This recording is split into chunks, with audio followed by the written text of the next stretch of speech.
Namaste, everyone. Can you hear? Give me a little signal if you can hear wherever you are. Very good. Oh, this is very good. It's working. Hi, Itashi. Hi, Guruji. Thank you so much. Wonderful. Thank you. Thank you so much for sharing satsang with us in this way, you know, all across Australia and New Zealand. Oh, very It's just, we just saw it as a great opportunity to use this internet, this medium, to get all the remote people from all the places. So I'm also curious to know if it works. Hopefully it goes smoothly enough. But thank you so much for this opportunity. Very good, very good. Come in. Very nice. Yes, so I would like to just say thank you from myself. Very good. And for everyone, everybody is so excited, and we actually feel that this opportunity is for the first time that we all come together in such incredible energy, and we've been practicing for 2 weeks now. We had very short time, and everybody turns up for our tests. So we are constantly doing things and getting together, and really feel that Sangha is suddenly growing here, knowing our faces, and it's joy, and we are so grateful we all actually said yes to this. So it's our first time, might be hiccups and different things might happen. So my role is to tell you just quickly the flow of it in few words. We did prepare the structure for the spontaneous outburst or whatever happens to be accommodated in that. You never know. And but the structure is there. So if you feel like starting with the structure and whatever happens, happens. If you feel like just leave it without the structure, that I won't really know what to do. But I can still flow with it. I have Bhagavati here. She's also, facilitating the whole. Wonderful. So we have questions already lined up, so we know exactly who is coming and when. Okay. But at the same time, if something happens in the room, someone has a question, we just have to flow like you always do. You trained us well. Very good. I'm very happy with that. Kamayani, so much. Love you. Love you so much. So great, so great. Come on in. Okay, well, I would just like to say I'm very happy for this opportunity. A little bit of an experiment, but also very much true and complete satsang. And I hope the communications go well. And I can see on the screen at the bottom the various groups. And this is really exciting. So I'm very much looking forward to this time together. And very, very happy for this opportunity. Let's see how we explore and go. So, good one.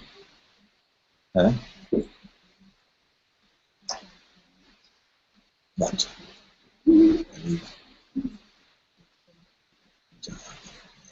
To someone, Bhagavati or Omkara, someone is there to pass first question to you. So I get it like this. Okay. Yes, you get it like this. Very spontaneous, very good. It's very spontaneous. Not to scare anyone. This is for time, so we better do it that way. Or Guruji, can I say something? Yes, because the questioner is already in the room. Maybe at this moment she might like to ask it differently and just say it. You don't have to read it. Okay, listen, I am just we're gonna it's up to you a little bit, and then I see how it just flows. So I'm very happy. Great. First question, say, beloved Mooji, this is from Amari. I am deeply grateful as your pointing resonates in my heart fully. I sense the aliveness of grace and presence in my being. This truth of who I really am beyond the stories and ego. Over the last 2 years, life has brought me the challenge of jealousy and staying immersed in the silence of being in total unity with all is demanding the person just disappears. Uh-huh. So I'll continue. I think I'm over it. I think I'm over it.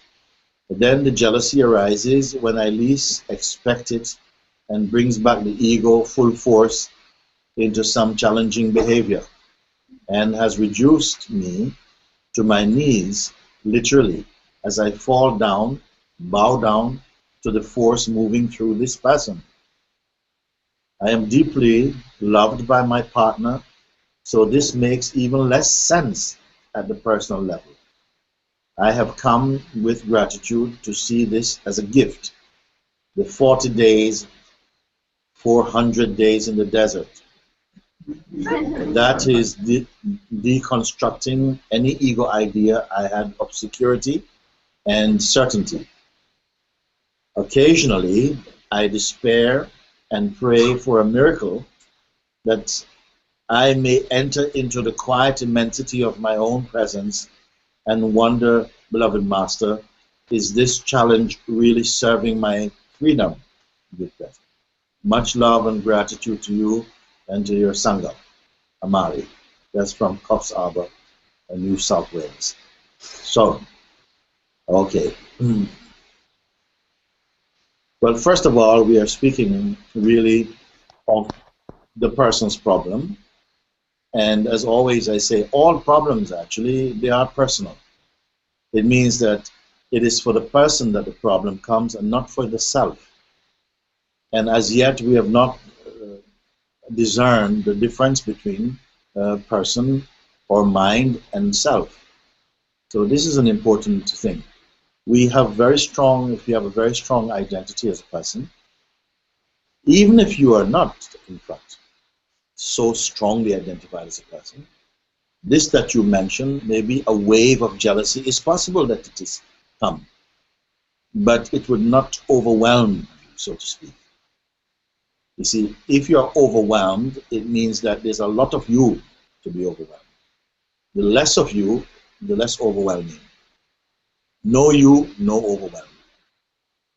You see? So I want to just see if I can pick up on some points because it is a reasonably long this question.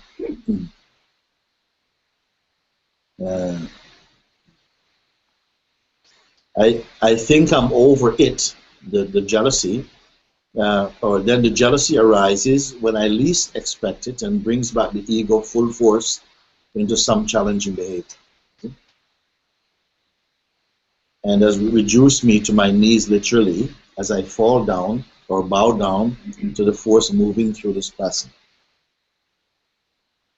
What force you mean by that? You fall down to the force moving through the person. I am deeply loved by my partner, so this makes even less sense at the personal level. So this is something, some play is going on, you know?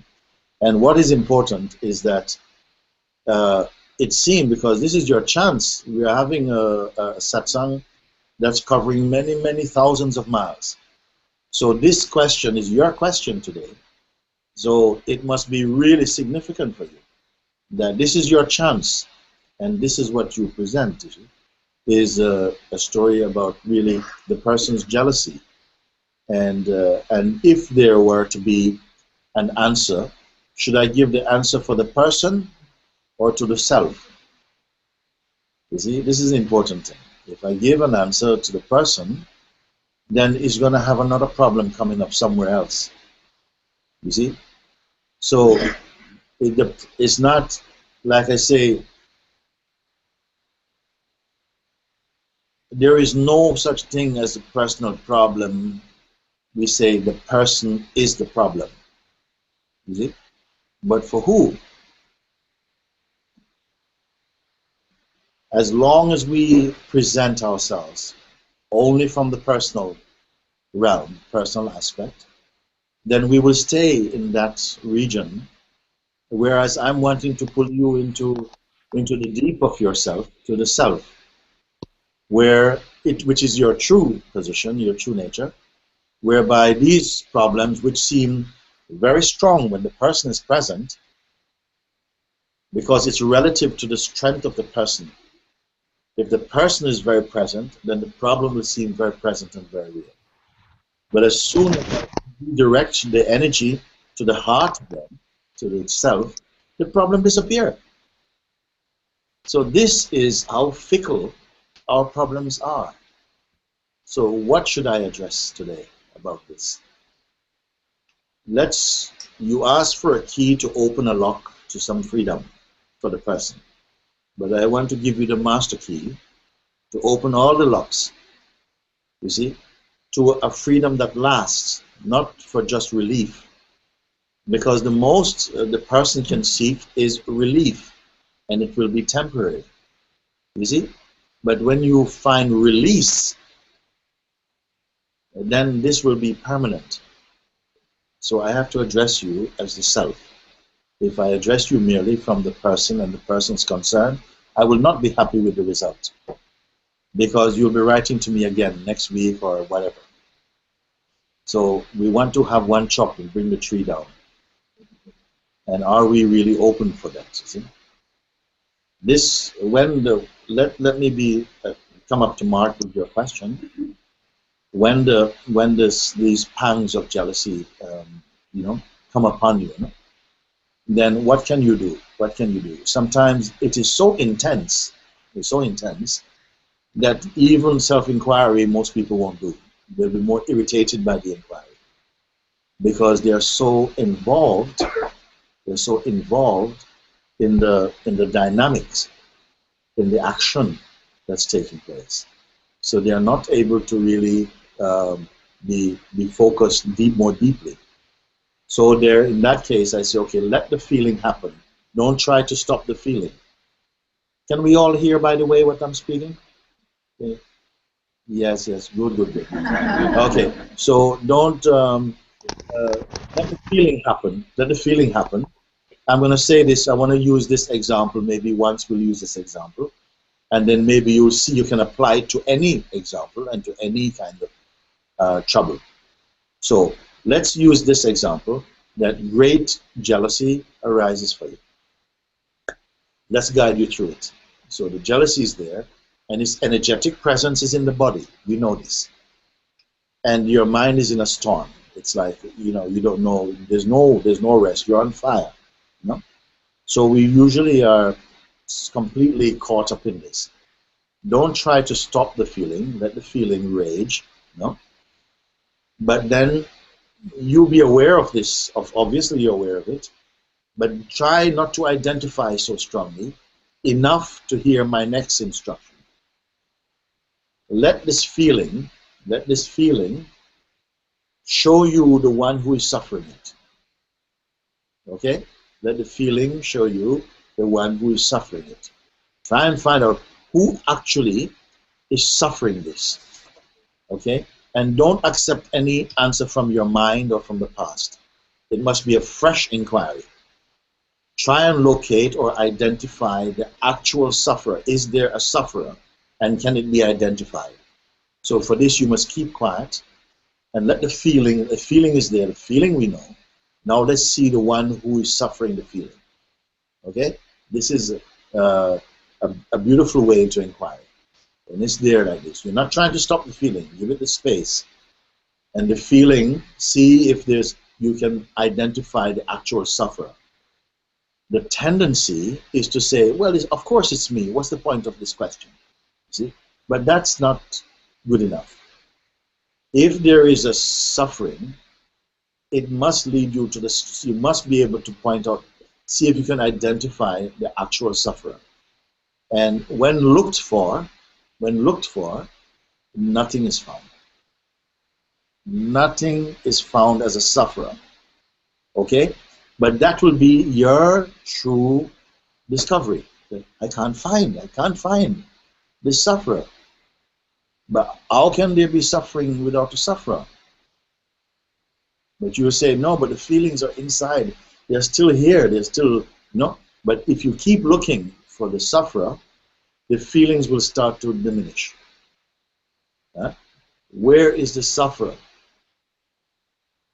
Like this you start. Now you say, there is no sufferer. I cannot find an entity that is suffering. Okay? Then I ask you, if the entity that is suffering cannot be found, what is making this discovery? You see? Then you must stop again and be very fresh with your inquiry. What is making this discovery? Can this one be recognized? And just these interned attention and these questions, you see, already is burning a lot of noise. And identity is being burnt up in this question. What will remain after just these two questions? I want you to look and see.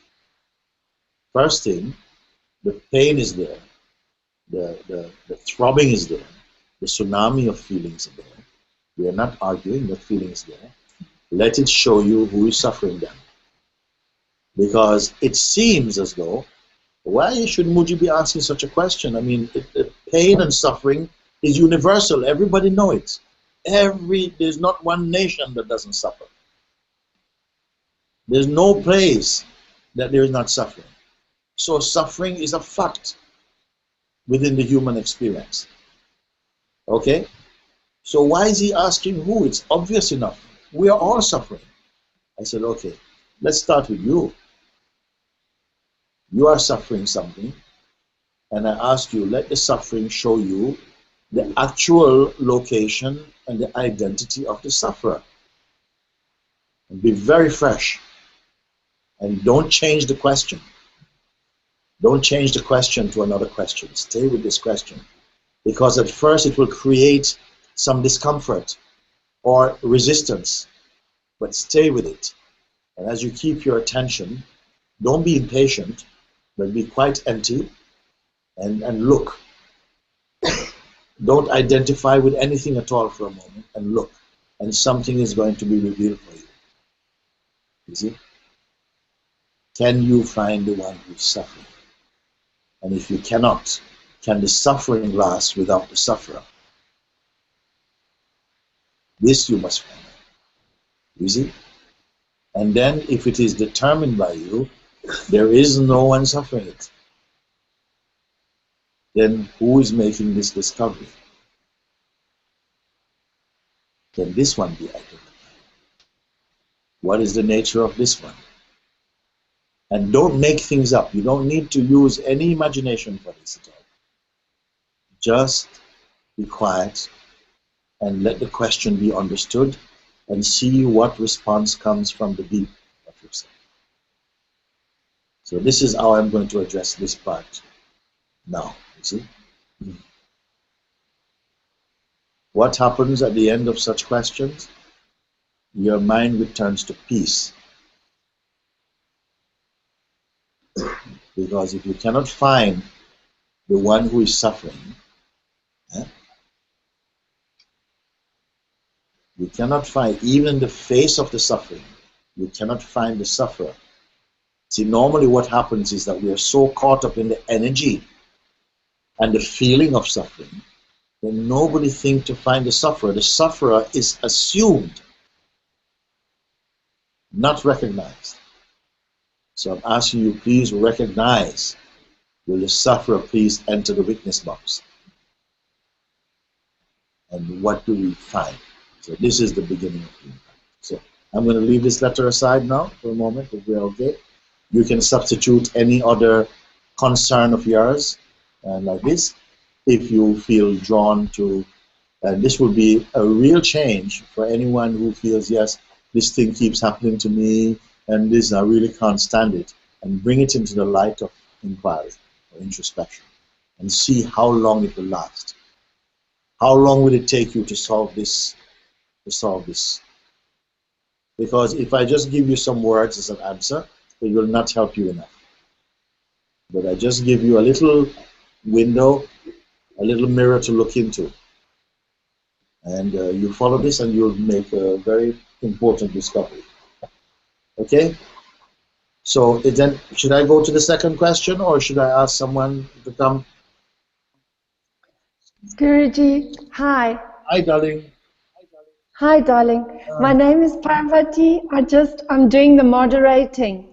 And I just wanted to tell you, yes, hi. Hi, darling. Hi. I was going to tell you that we don't have control over everybody's microphones, and we're going to let the flow in the room happen as it does, and everyone has been tested. And if there's anything technical like an echo or something like that, we can address it. Okay. But I wanted you to feel that you can at any point speak to anyone you need to. Obviously, Good. You know, Good. All right. you can pick out anyone from the audience in front of you. Okay. Deborah, are you there? Because I got a question in my hand, so I'm gonna. There you are, Deborah. Hi. I got your question here. I want to see if it's the right Deborah. Beloved Mooji, please burn away all that remains until there is nothing. And then please remove that nothing. As nothing is something. Deborah, Melbourne, Victoria? Is that you? Okay. Burn away all that remains until there is nothing. And then remove that nothing, as nothing is still something. How can you say nothing is something? Maybe your mind It has a name. Huh? If anything has a name, then it is still perceivable. And I want that even removed.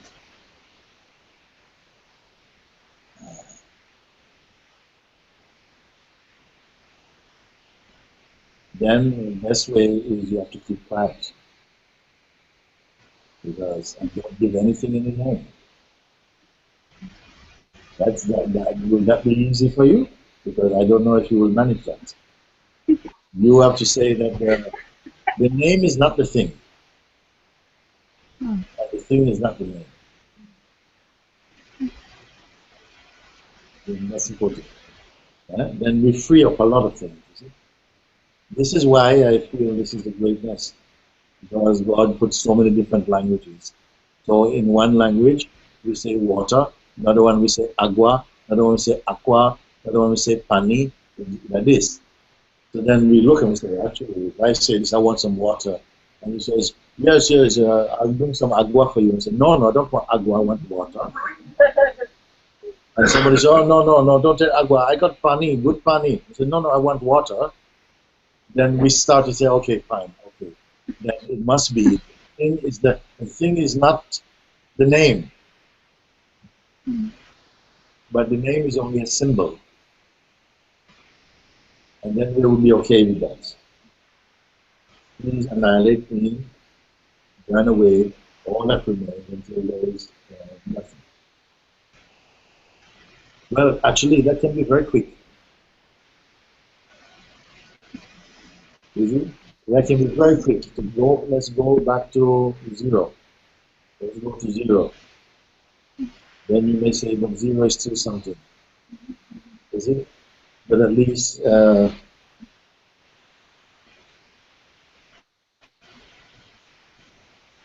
how is it going to happen now?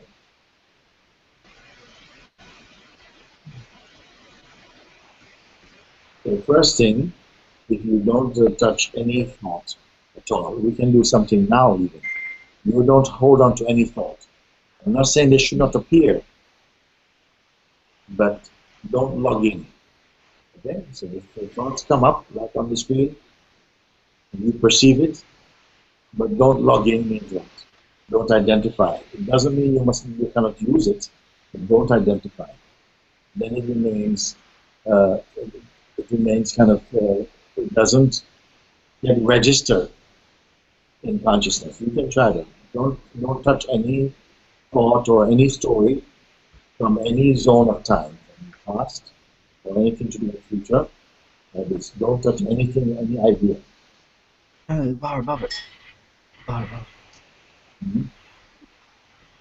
Okay, so and don't touch even the sense of I. Can you do this?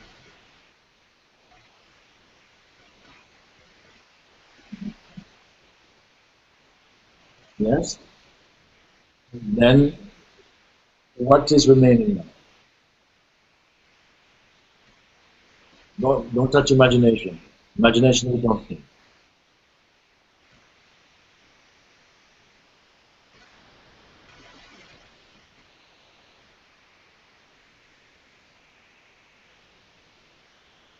What remains now?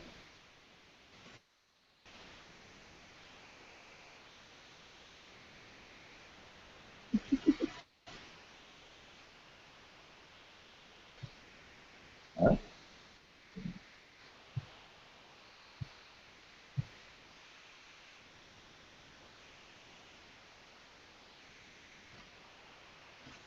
Can you say something? Only now.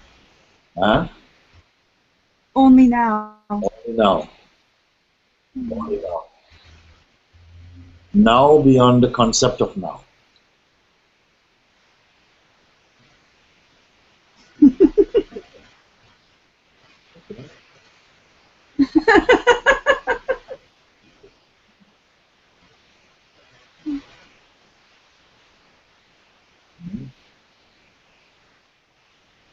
Is there anything to take away?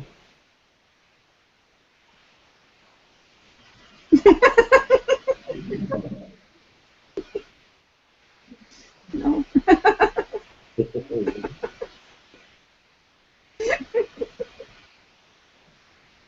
And is it possible that one can live like this? Is it possible? Because the senses are still functioning, it is fine. Senses are still functioning. You can even use your mind to send your emails and whatever it is. It does not touch this.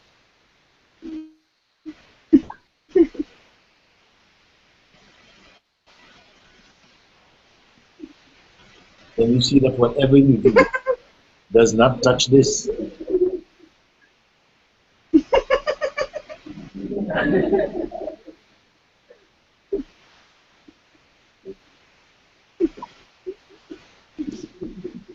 Very good.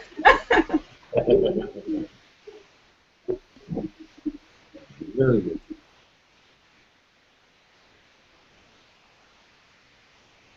I think that's it, no? Yes.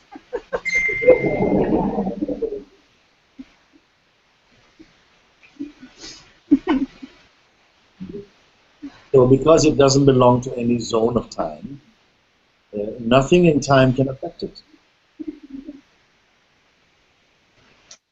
Yes. It is truth. Yeah,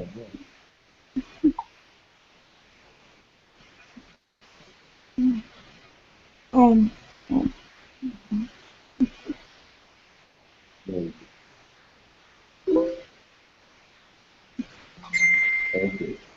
Thank you for this. Thank you. Thank you, brother.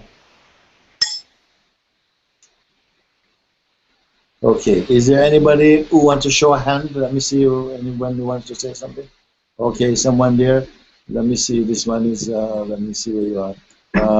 Okay. Char is that Luke? Yes, because we spoke before, isn't it? No, look at that.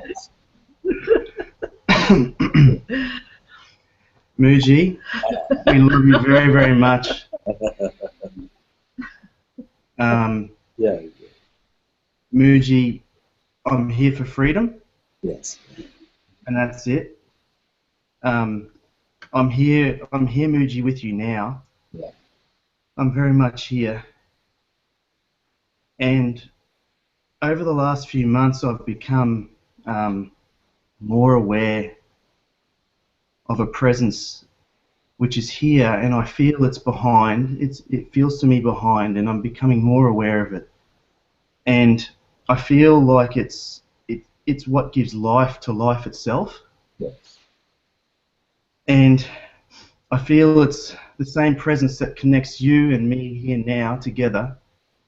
And I feel that it's the same presence that Ramana said, he said, where can I go? And right now, with your grace and with Ramana's grace, I have a strong faith in you, Mooji, and I have a strong faith in Jesus Christ.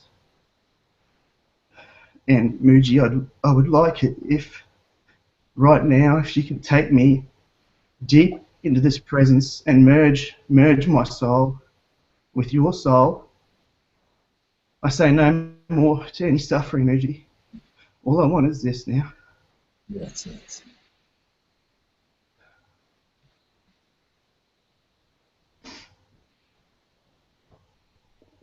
First thing, this is the only thing that is constant. This is the only one that doesn't fluctuate, it doesn't go, does not change. You said that which gives life to life, isn't it? So it is the womb of life, the source itself. Apart from this, nothing can exist. All expressions have some invisible umbilical cord to that source. And the source is inside them. But it's not limited to inside and outside. It is unfathomable, inscrutable. So it has, through grace, began to introduce its presence in you. It is there, but for most of the time, our minds are only concerned with our human expression. But for some beings, already something begins to spring from more deeply, and you're aware of yourself, become aware of yourself through this presence. And nothing in the world is like this, because it's not a thing. It's not a thing. It's not an object. You see, it's the pure subject, and this is what is being felt. What gives the capacity to experience that, even to perceive it? Where does that capacity arise from? Even to perceive it, be touched by it, to have this yearning to merge with it. Where does that come from? And who is the one who is going to merge with it? Is it something that is alien to it?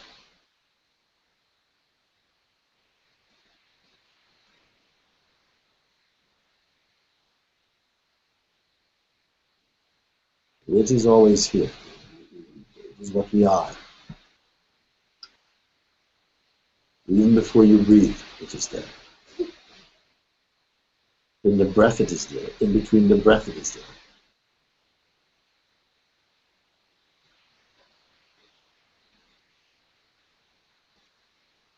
You cannot escape it.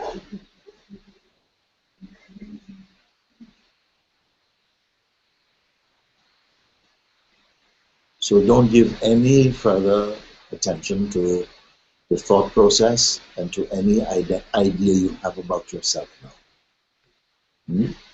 Because every idea we have about ourselves is a limitation, creates a limitation. You see, if you embrace any idea, then you embrace a limitation, because all concepts, they are limited. So now you leave all of this idea now. That is surrendering. Drop all your ideas about what life is, and about what you are, and about where God is, or what God is, or what truth is, and where truth is not. Drop everything now like this.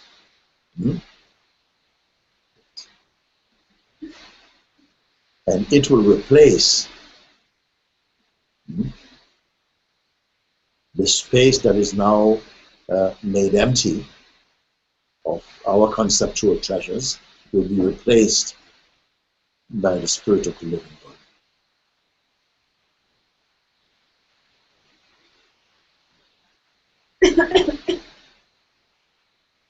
Don't limit it only to a feeling. Don't be waiting for a feeling, because if a feeling comes, even the most subtle feeling, even a feelingless feeling, it comes. The power to discern its arrival and its appearance is already with you.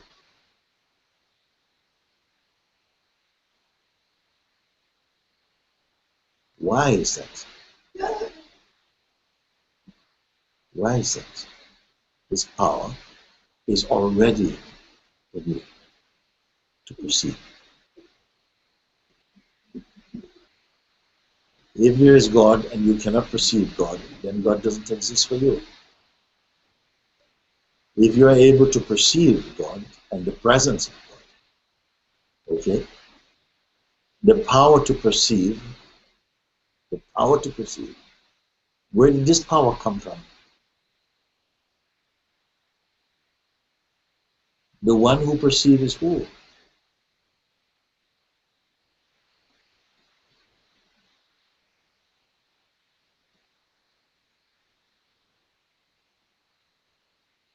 Only the one who is empty of personal identity can perceive God.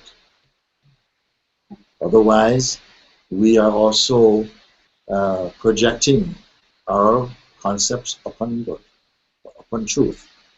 So then we contaminate what is pure.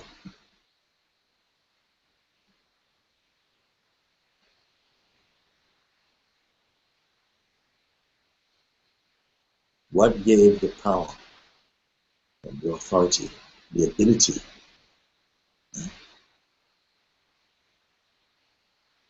to perceive the most subtle, to perceive the formless even?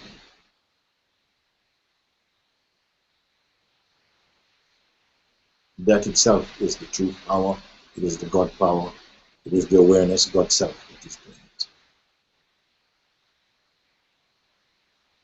The only thing that can refute or resist that is the limited idea we have of who we are, which is a fearful concept, and which is producing lots of ideas which are untrue and becoming afraid of them.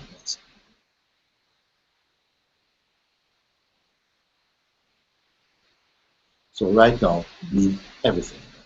Leave everything, everything. Let's remove everything, everything, everything. When everything is removed, there will remain something that cannot be removed. Now we do. Everything out that you can, anything that you can perceive or imagine, leave it aside. Even the idea you have of who you are, leave everything. No ideas. We want no ideas now. Huh? Now, no ideas. Not even divine ideas. No ideas. Okay? Do it now. And wherever you are listening to this, follow this now. No ideas at all. Leave every idea. Because until you do, you will not know yourself. Now leave every idea aside. And something will be here that cannot be removed. No one has ever removed it. No one has ever touched it. No one can remove it. No one can spoil it.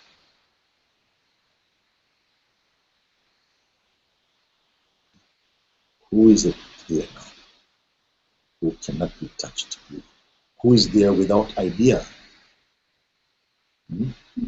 Beyond time.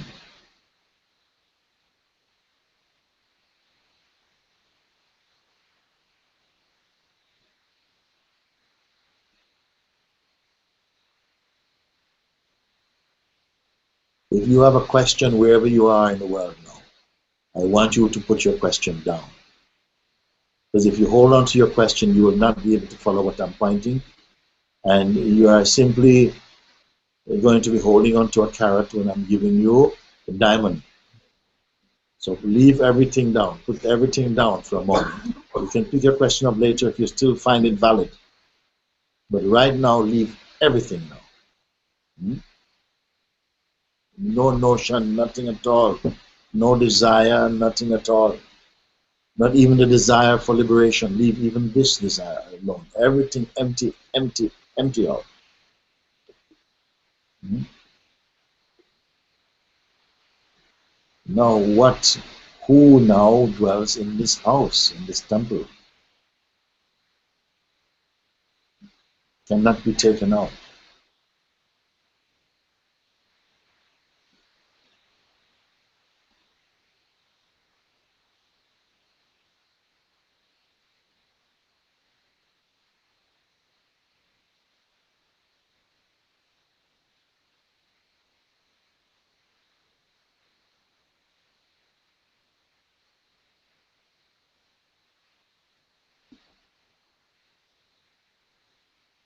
Now you don't have to think about it. You see, it's earlier than thinking, purer than thinking.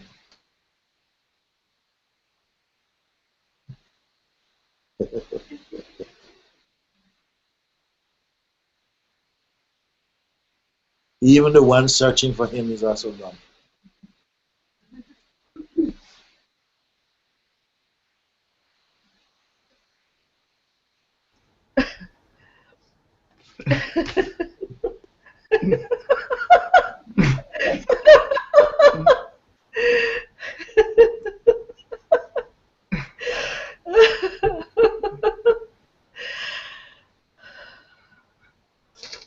Even waiting is gone. Waiting wants to hang around to see if there's anything being missed. But waiting also is gone.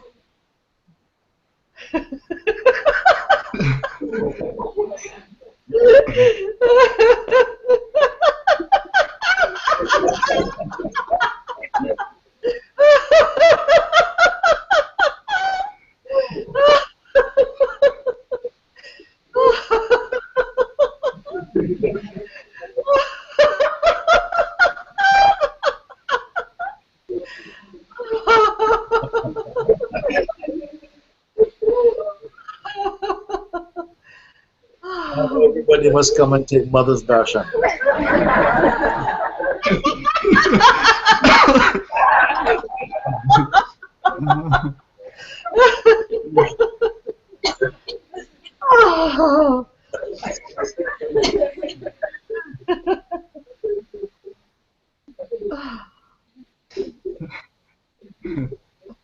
No imagination. No imagination. We don't want.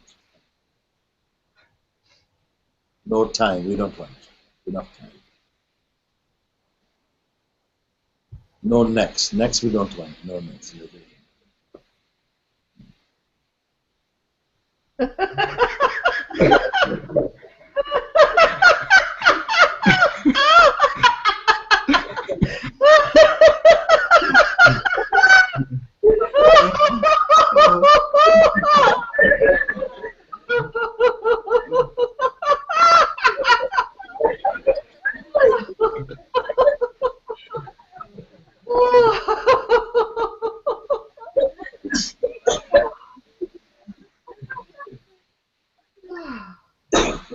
When will this end?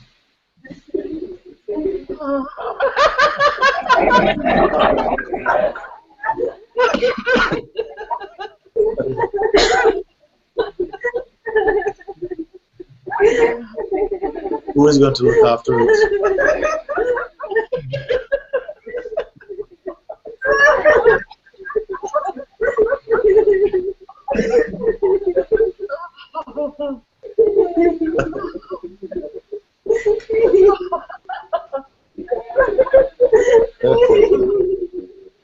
Oh, Mooji, Mooji, I'm through with suffering. Yes, yes. It doesn't pay. No. It doesn't.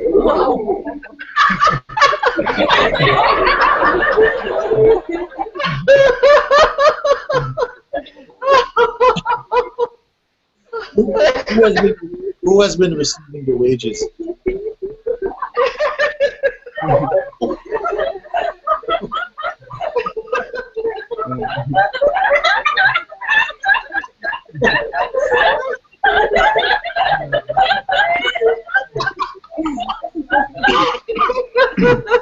That's why I'm all broke.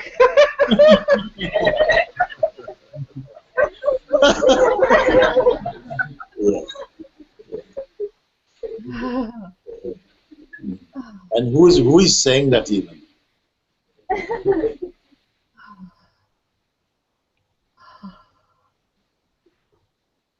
There is no one. There is no one. There is no one. There is no one. There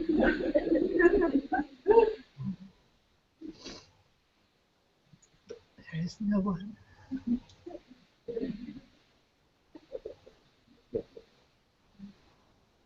Yes.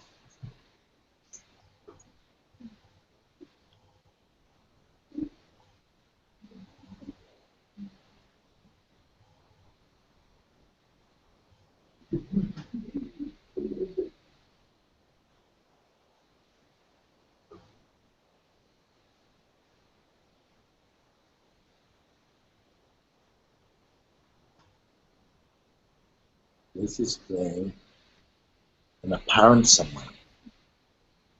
It is the presence itself now appearing in this body and moving in life because it wants to experience and to express. That's Christ. Behind the facade of expression, you are really.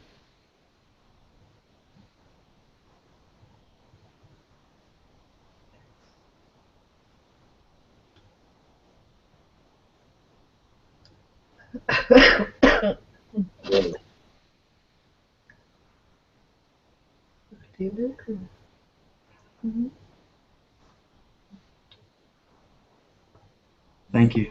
Thank you, thank you. Stay online and we will go somewhere. Thank you. Thank you. We have one more letter here. Apana, where are you? Okay, very good. Okay, should I read your letter? This is Namaste Guruji. I have no questions as such, but whatever is remaining here, please take it away and merge me with you. This is my only prayer to you. I am done with everything, and I don't want any trace or not a speck of this mind ego identity to be left here, but left only with nothingness. Please, I don't know what is remaining here. At this stage, it's all like neutral. So much love and gratitude for your presence. Thank you, and ever grateful and with lots of love from Aparna and Danica, your daughter. No? You're in Sydney? So, very, very good. I have no questions as such, you say, but whatever is remaining here, please take it away and merge it with you. This is my own request. The one that's remaining here, when you say, I have no questions, yeah, but whatever is remaining here, whatever is remaining, when you remove everything, whatever remains, which itself cannot be removed. I have no questions over it. I am done with everything, and I don't want any trace, not a speck of my ego. But mine will still arise. It is okay. You see, it doesn't have to be ego. Mine does not have to be ego. Let mine arise as the self. You see, if you don't identify, if you don't say, okay, this is what I am, and embrace any definition of yourself, then you're not captured by any concept. Then you can use any concept, but don't lock them and don't identify. It's not needed anyway to identify. It adds nothing to it apart from trouble. So you can use any concept, but you remain detached. So you can see them, you can use them, but they cannot contaminate.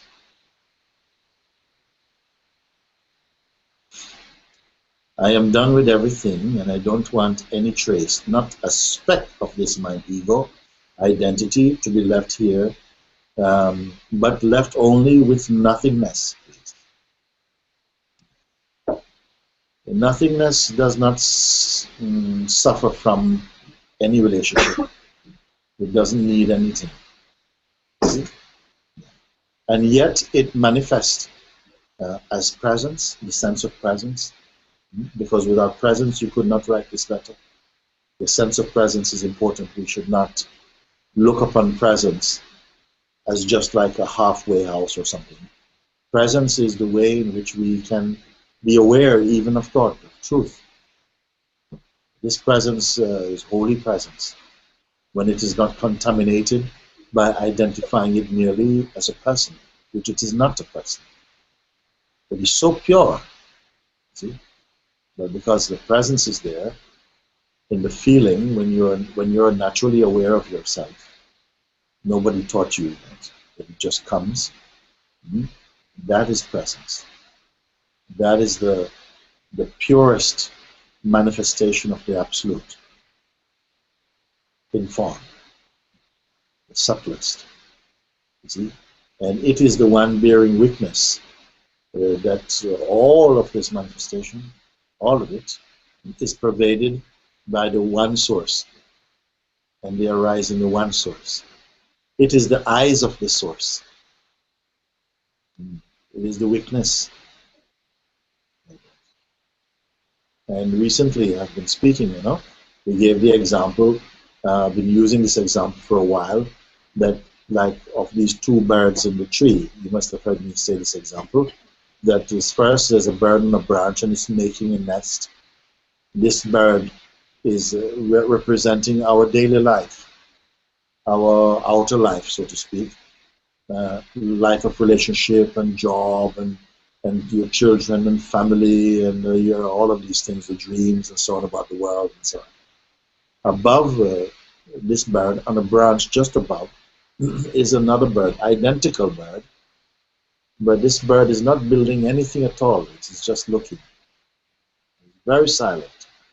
This bird represents the two aspects of the same entity. This bird represents the witness, the sense of presence. The sense of presence is also in the body. You see? It is not the active principle. It is like the lens of the Absolute. It's like the eyes of God. And it simply looks. It is not attached to anything at all. But because it is there, the world can be seen. God can be known. Everything can be felt. The senses can be perceived. Everything is there. See? So the first major step in spiritual seeking is to discover the sense of presence, the witness, which you come to know by observing more and identifying less.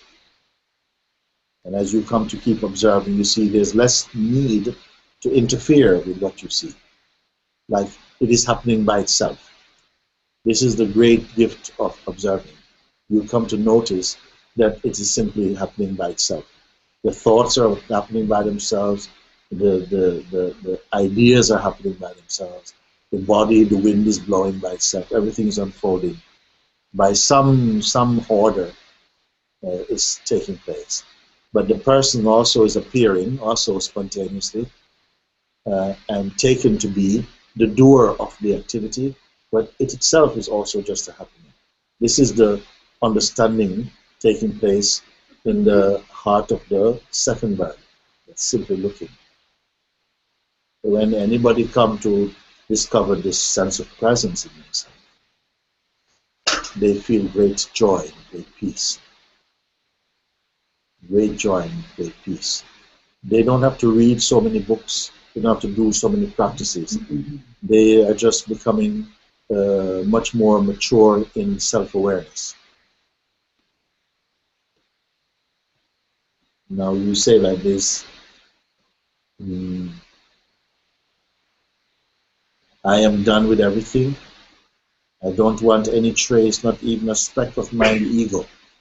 But even if the mind ego arises and we don't identify, we can't go very far. It's like a car with 1 cup of petrol in it.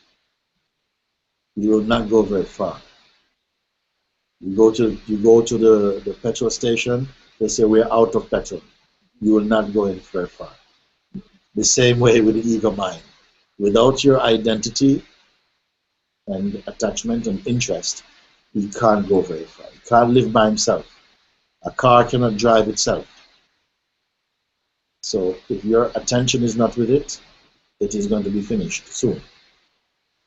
Now you say like this, I am done with everything. I don't want a trace, not a speck of this mind ego.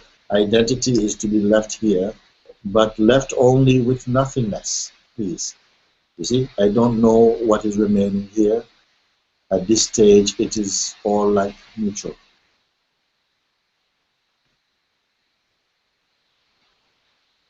Beautiful. Even this neutrality is also perceived.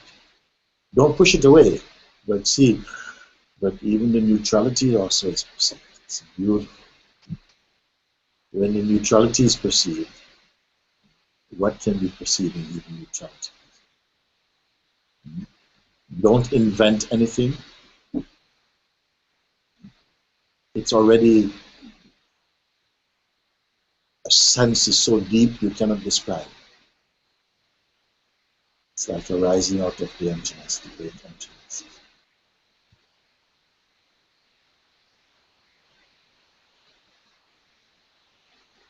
Now when you're actually in the experience, because somebody wrote before and they say, I don't even want the nothingness. Please remove even the nothingness, because nothingness is a kind of somethingness. I say, but in the experience, you would not say that. You just become quiet.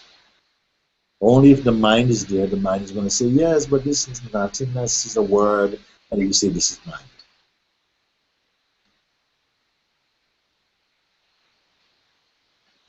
You have something to say? Namaste, Guruji. Namaste. I'm so happy to talk to you. I've been longing to talk to you for a long time. Ever since I got to know that this hangout thing is happening, I've been only dreaming about you, being with you. Thank you so much. So much gratitude is here for that. Um, um, um, as you said, it's like very neutral. I don't know where I am. That's how the feeling is now. Like I don't know what is happening, who I am. Then it's like I don't even feel anything. That's like it's like that. Even though mind comes up, it doesn't matter. Thoughts come, it doesn't bother me anymore now. Yes. But it's more of very much um, um, not knowingness. It's more of not knowing anything. I don't know anything. This is what is there at this moment now. Um, um, Even there is nothing to do inquiry about also. So I don't know what is going on now. It's total like I don't know what it is to describe in words also. Okay. Also, my final checks with you would be, are you unhappy about this? No, not at all. I'm very peaceful and very happy, whatever it is now. Yeah. Even though I don't know what it is, but I'm totally 1,000% okay with it. No issues about it. This is the check, you see? Because normally when people speak like this, they are confused, they're worried, I don't know what to do, I don't feel anything, I don't feel this, and sometimes they're worried, you see? That's different with the awakened heart and the awakened mind. I ask you, you say, but are you disappointed? Are you feeling that you're stuck? No, not at all, not stuck, nothing at all. Just totally empty. I said, this is beautiful. Then this is beautiful, you see? And you don't know anything. We would like to introduce you to the whole world, to take you to some of these great places, the people who know so many things. I said, this lady doesn't know anything at all. You see? And they say, well, why is she so happy then? We know so many things, we're not happy. She knows nothing at all and she's happy. It can't be like that. She must know something. You see? For the first time, yes. Very happy. Thank you, Mooji. Thank you so much for your blessings. So happy. So good, so good. So good. Yeah? God bless Australia and New Zealand. Look at that. Beings, because more and more awakened beings in your country living in this way. What a light! What a light! Because the more we come to recognize that we have overlooked, because we have been taught to look for something, but you have never been taught to look for nothing. Everybody wanted something, nobody wanted nothing. Then now, after all these years, we're finding some people, they want nothing, they enjoy nothing, they're full of nothing. We have a t-shirt here that says good for nothing. And the happiest beings, they are so happy, happy. People say, no, we are confused by this. These people are not supposed to be happy according to our, our concepts.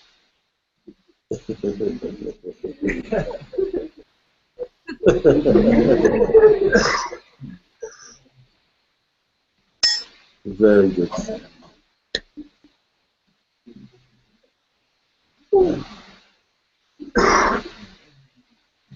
Okay, darling. Good, good, good. So I have a tree in Western Australia. Who is tree?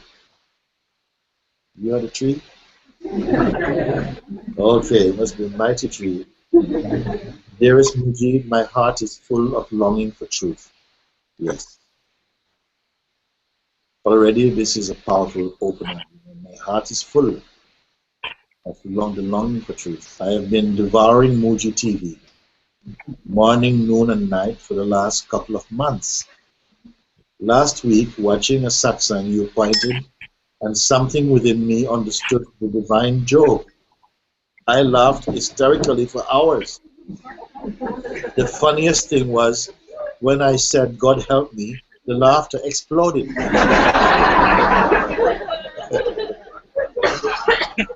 Next morning, I awoke and life looked like a 3D postcard. Everything is vibrant and alive. I don't want to do anything or be anything. I have never felt such peace and love. What to do? Tree, Western Australia. I've never received a letter from a tree before. I think that's exactly what a tree would say.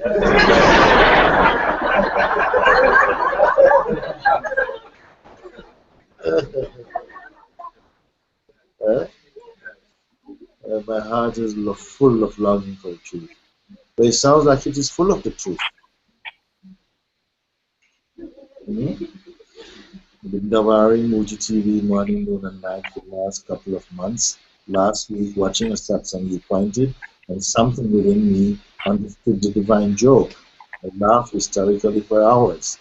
The funniest thing was when I said, God help me, the laughter exploded. Next morning, I awoke and found life looks like a 3D postcard. Everything is vibrant and alive. I don't want to do anything or be anything. I've never felt such peace and love. Is there something more to do?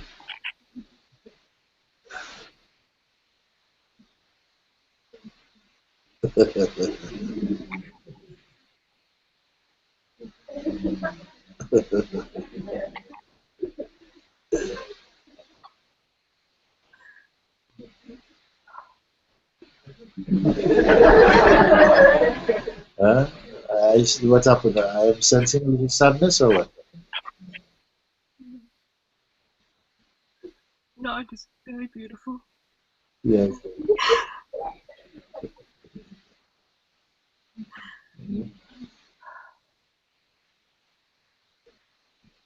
Papaji was telling one time that in a small village there was one monk, holy man, living on top of the hill, not a big hill, but there. And then one night the people hear him laughing and dancing and laughing and singing. He was very, very happy. And it was a very quiet village, and people started to go up. And then when they went up, they saw him laughing, laughing, looking in the heavens, laughing and laughing. And they asked him, Swamiji, what's happening? And he says, the cloud, look at the cloud. He was just so happy, happy, happy, happy. But people say, well, what is so special about the cloud? Because the mind needs reasons, But we cannot explain why that cloud made him laugh. Just happy in the heart, he's just happy. The cloud just came to release something. He's happy, happy, happy.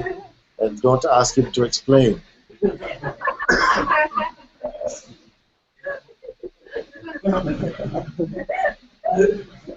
But then also, I remember as I'm reading this card that the same thing happened myself also.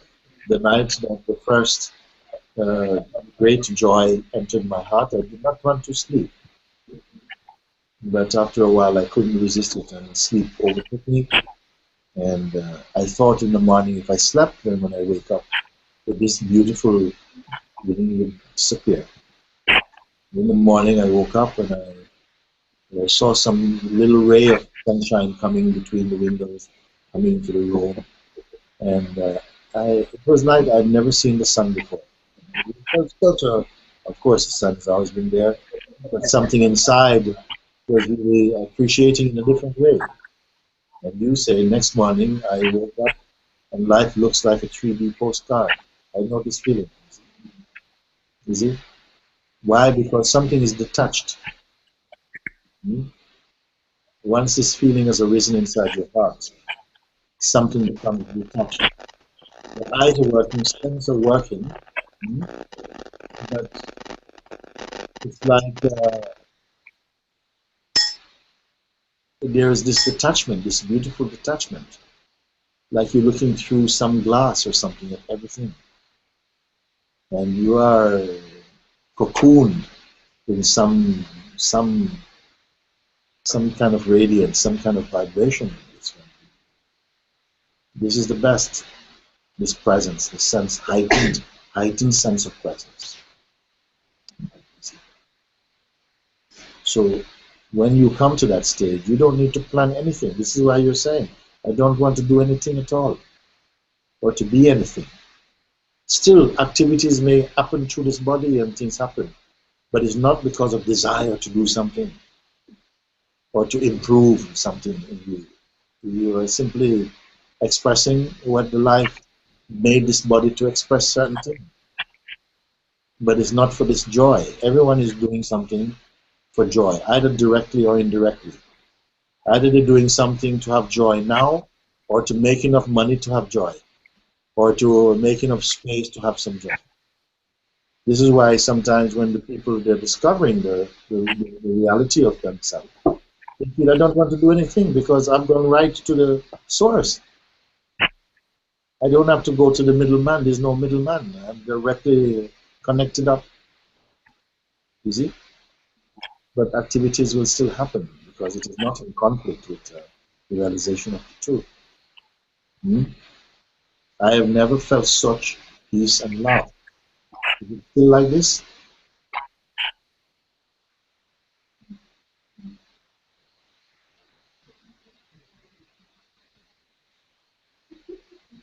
Because it will grow, Some people say leave. It shouldn't leave. It should grow. So why not go? Grow. It should not go. It will grow. It will keep on expanding. This love, and not because you're doing any, kind of, love exercise, peace exercise, but because the ego has been exorcised. Then you are feel you're like empty. You feel very happy. He will come again. He's there looking, looking for a chance. Still snooping around. But you are growing internally in the presence. So he will not trouble you.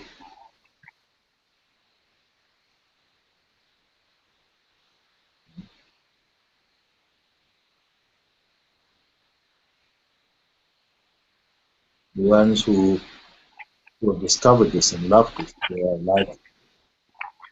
like good wine. It keeps getting better and better.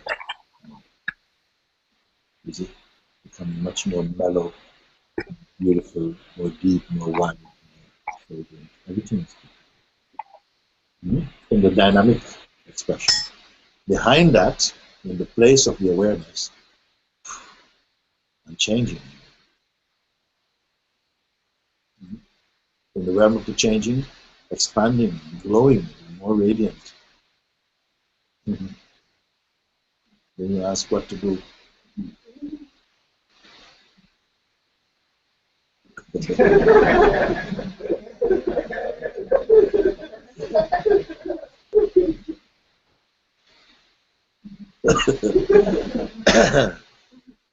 So we are good? Tree? I can't hear you. What, you said something? Tree, I muted you because there was a scratching noise on your microphone, but you can just unmute and speak to Guruji. Microphone is here. Uh-huh. Jai Baba, Mooji. Thank you so much. I love you. Love you, Jai love. Baba. Very, very good. Wonderful. Okay, good, good. Thank you, Tree. I have one more question now. Just one more question. Beloved Father, I don't really have a question. Nothing is genuinely coming up that isn't seen as just an empty question. Nothing I can speak is true. I only have a burning desire to be in your presence. I ask you to take away all arrogance in me so that I may come again to zero.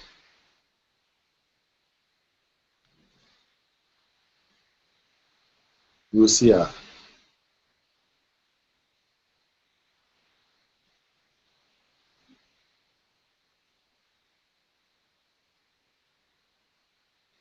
Hello, my love.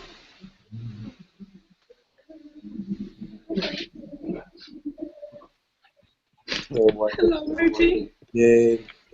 Wonderful, wonderful, wonderful. I ask you to take away all arrogance in me so that I may come again to zero. All I want is whatever will is here to be burnt in this fire, so that only His will remains. I love you, Mooji. Lucia Lagan, Gold Coast, QLD. Queensland. Ah. It's Queensland. Yeah.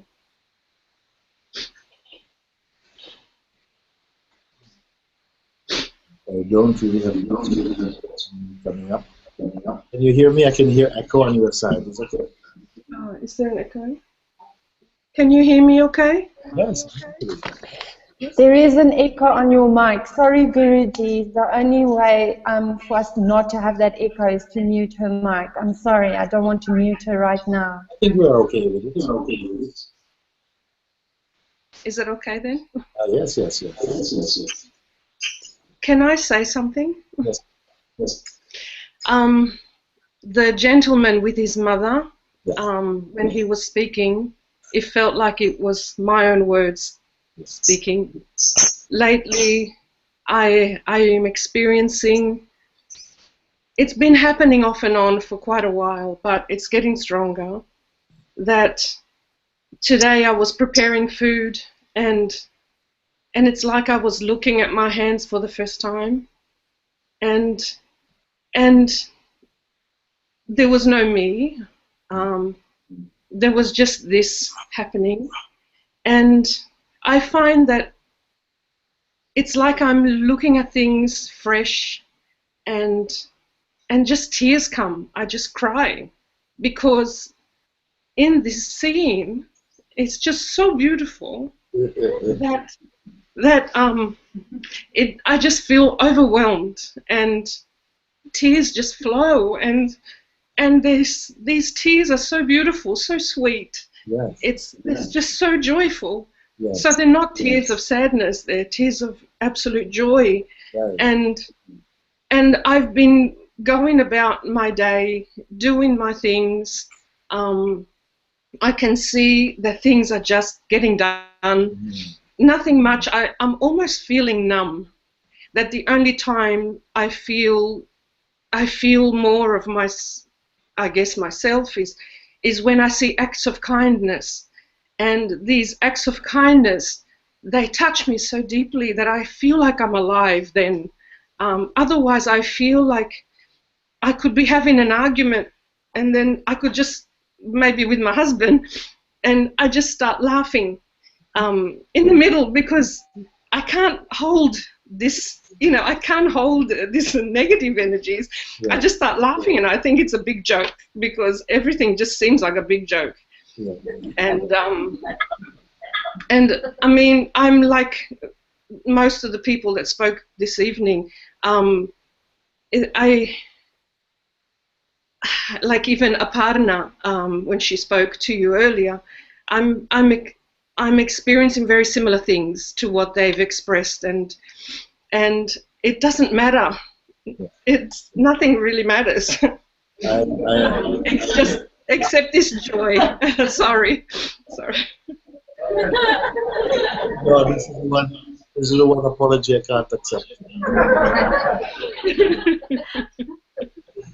Because it is so beautiful for me to hear this kind of testimony, that is arising so beautifully from this awareness heart, and it is bang on track, because all these things, this that you speak, that you're sharing, it is so much the flavor of the pure self in its manifestation, and very, very, very beautiful, very beautiful. And even the overwhelming is beautiful. To be overwhelmed like this is beautiful, because to be overwhelmed as an ego is a very terrible thing, very, very bad, very heavy thing. But to be overwhelmed as the presence is the most wonderful. You see?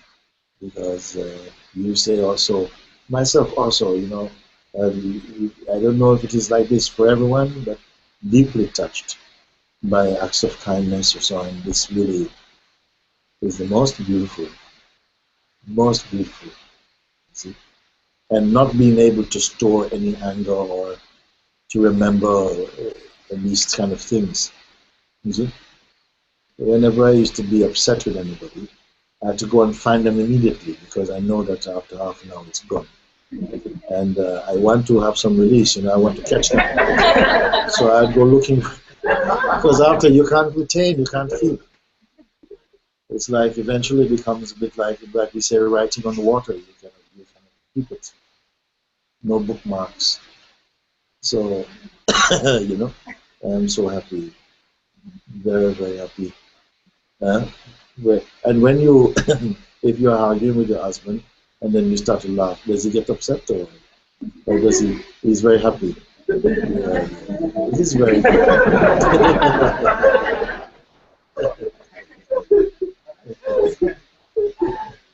that is very good.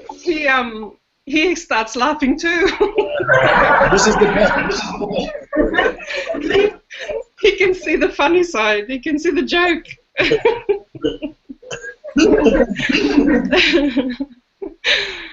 I love you so much, Mooji.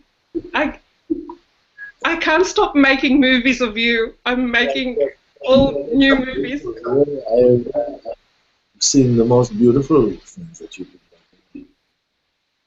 Many people have been enjoying, continue to enjoy. This is very sweet.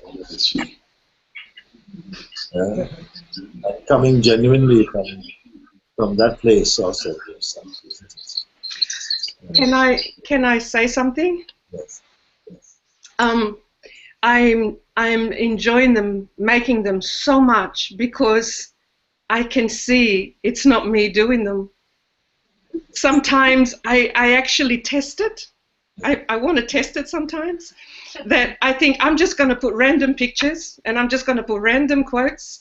And when it comes together, it falls into place with the music, with everything. It just comes together. And then I just cry because I think it's him doing it. He's doing it all. It's not me. And the more I'm disappearing, the happier I am. Yes, listen, because so many people are afraid, you see, when they come and they're moving deeper into their inquiry and they're looking and so on, and they're experiencing that. There's less and less of you, less and less, you see. And then some fear comes. I say, no, don't see the fear. Be present with the experience. As you are, the more of you go, the more of you there is in the real truth. Yes, Here, yes. You see? Beautiful. It was most beautiful. I am so happy to hear it. And this is the thing that needs to be said more and more to everybody. Don't be afraid of, sort of like getting rid of the whole fox. See? Because something happens immediately. You're not waiting the next week for the result. Immediately you are replaced by you. Yeah, you replaced by you. Yeah, so it's so beautiful.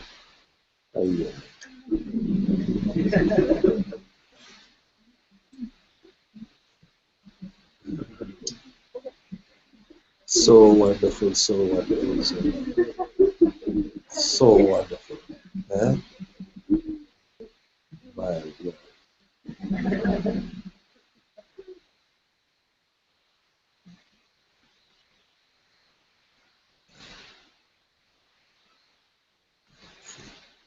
Oh, there's more letter. Okay.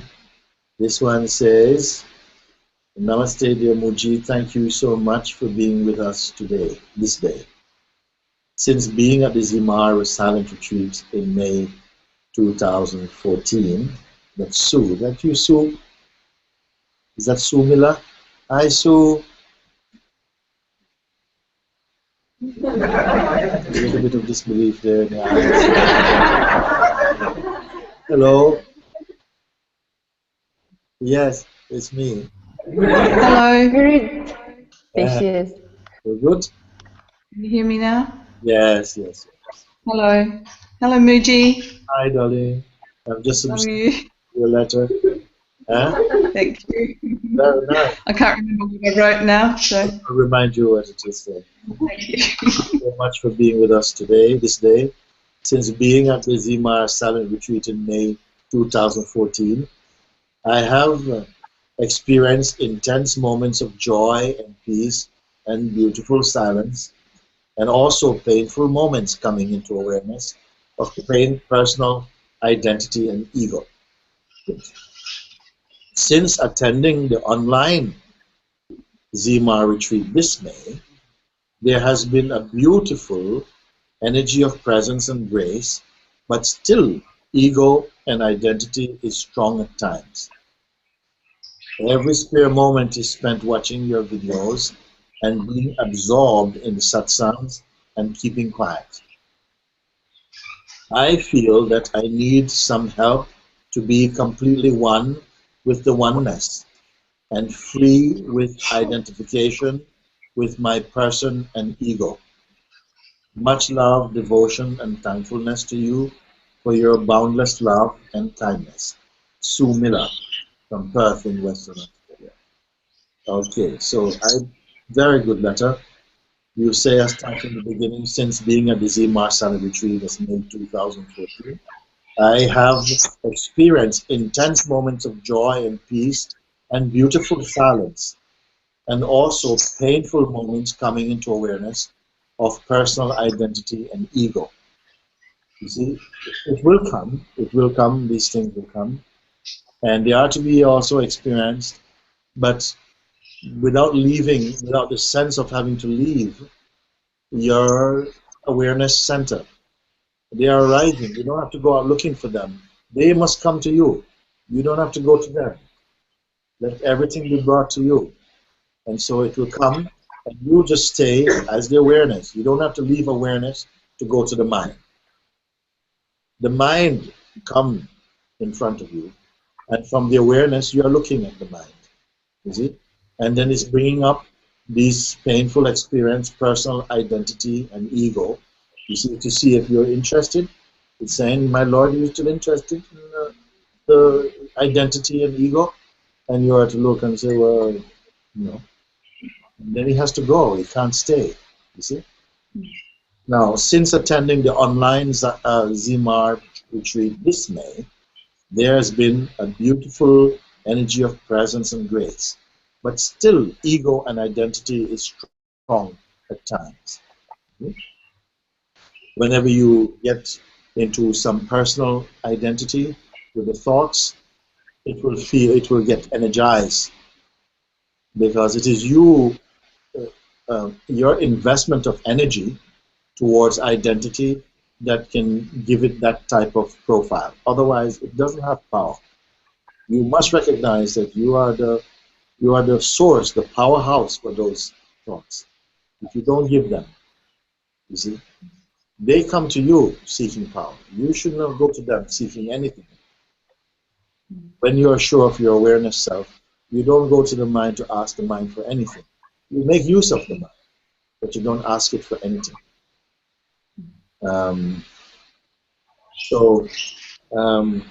Every spare moment you spend watching your videos and being absorbed in the satsangs and keeping quiet. I feel that I need some help to be completely one with the oneness and free from identification with my person and ego. Is it? I feel I need some help to be completely one with the oneness.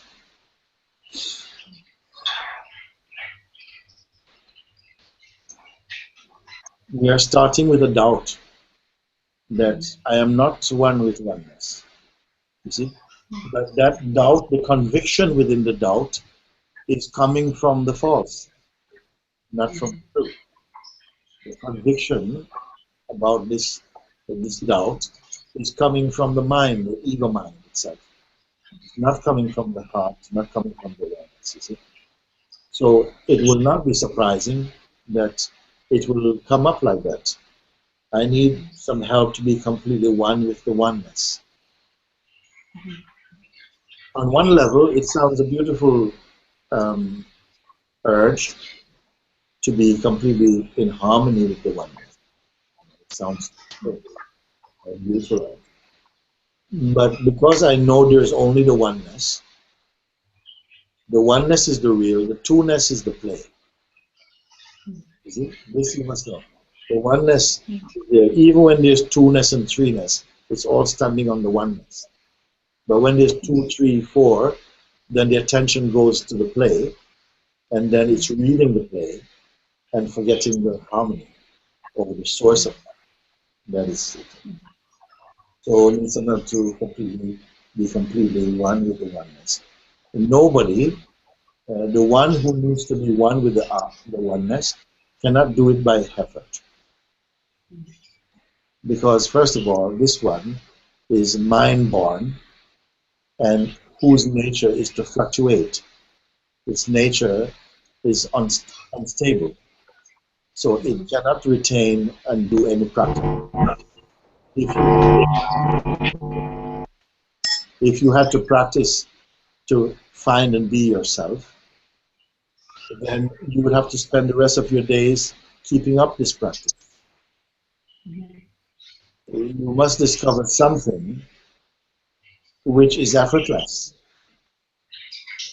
So you cannot find something as a seeker and stay as a seeker. When you find what the seeker is looking for, the seeker's life is finished. Otherwise, you will keep on having to keep practicing. If you don't want, you'll be exhausted. The seeker is searching for that which is stable and permanent. It's not looking for work. It's looking for that which is natural for itself. I feel that I need some help to be completely one with the oneness. Okay. If you are apart from the oneness, then you will need some help to be one with the oneness. But if you are the oneness, then what help will you need?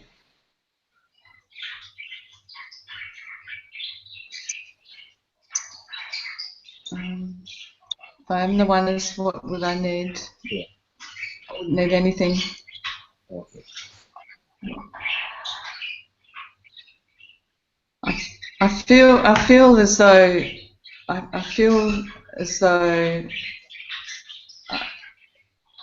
it's in that oneness is there all the time now in the background, and I'm seeing more. I can see all the time what's happening and how my mind comes in, and when you see how your mind comes in, are you looking from someplace different from the oneness? Yes. No. Let's look at it again. When you say, I can see where my mind comes in, and identity begins to play. You're watching this. From where are you watching? From some place outside of the oneness, or from? No. From the oneness. Yes. Yes. So actually, you are already the oneness, but you have still a notion in your mind that you are going towards the oneness. Yeah. And I'm already there. I'm already here. Yeah, you're already the oneness, you see. Yes. But the question is trying to convince you you're not yet the oneness. Yes. And somehow this question is being believed. Yes. Yeah. Nobody has ever become the oneness.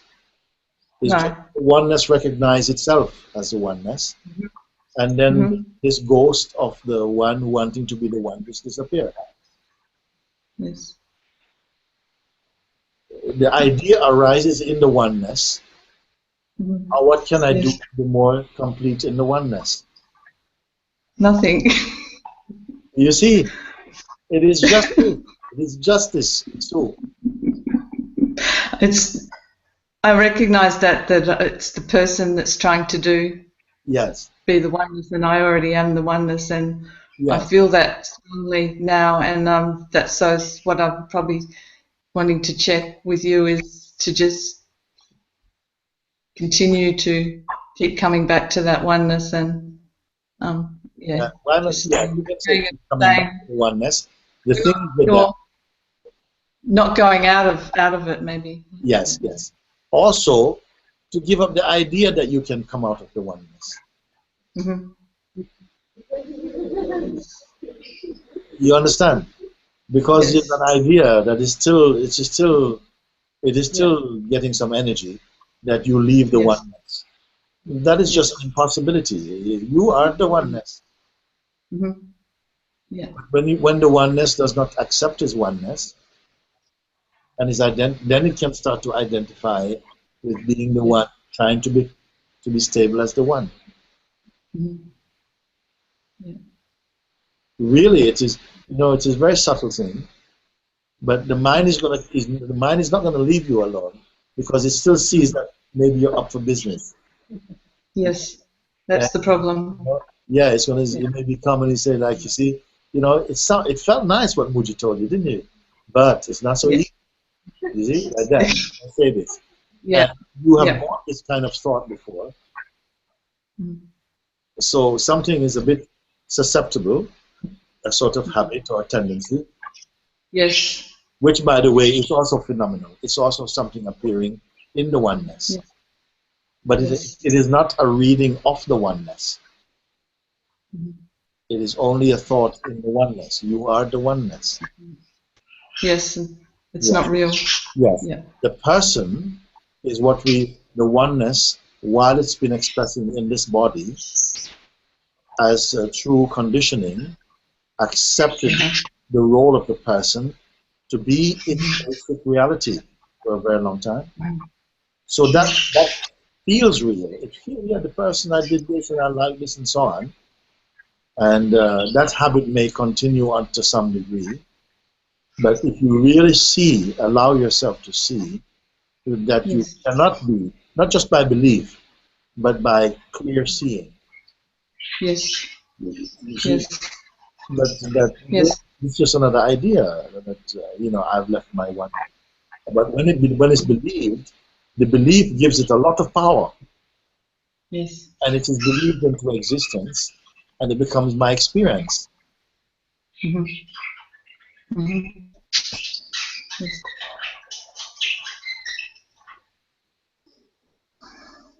So this is the only part of your letter now I'm looking at.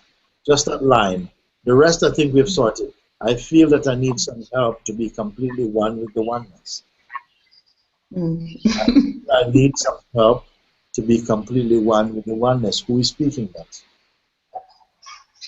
The person. The person. Okay? Yes. And now we must look at the reality of the person. Because it has been the mask. We knew the oneness of worn the mask of the person for a long time. Yes. Yes. But now we're looking not only through the mask, but at the mask also. We're always being aware. Yeah.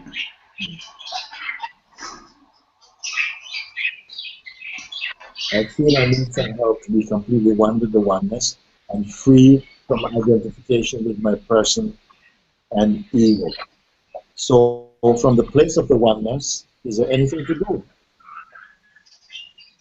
No. From the place of the person, how much more to do? It's endless.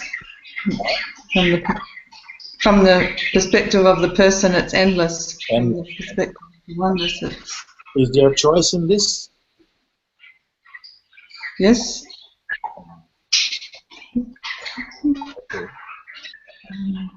I think it's enough then. Okay. With your answer, I think it's enough. Yes.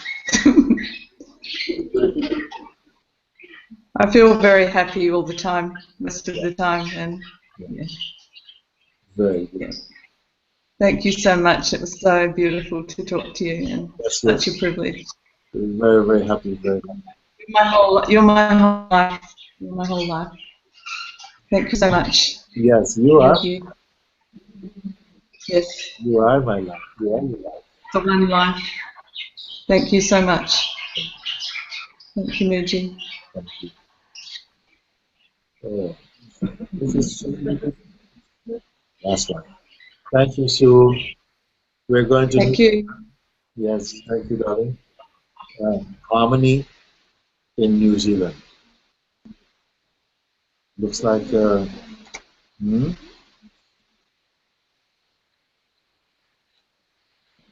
We don't have harmony in the room at the moment. Oh, harmony. We don't have. We need to leave now, so Harmony can enter because there are 10 places and we need one spot. Harmony will enter now. Harmony is coming. Yes, she's coming. Sometimes it is hard to keep the participant to leave the room. They don't want to leave the room. We ask them, but they don't want to leave the room. Why? What happened? What is this? What happens is that we have 10 places in this, I call it a room, I can't stop to call it a satsang hall. And when there are 10 places and the next questioner is waiting in the queue to come in, and we are asking one of the participants that is in the room to leave the place, and sometimes they don't want to do it. We have to make more room. Yeah. She's in now. Okay, Harmony in New Zealand. Harmony.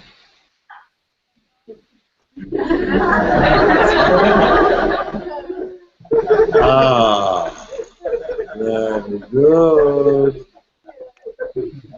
Now Harmony writes and says, what should we throw in the fire first? And I say everything.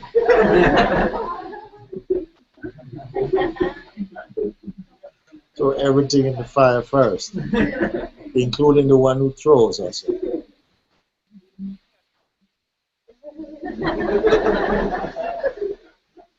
throw everything in the fire, and then you jump in.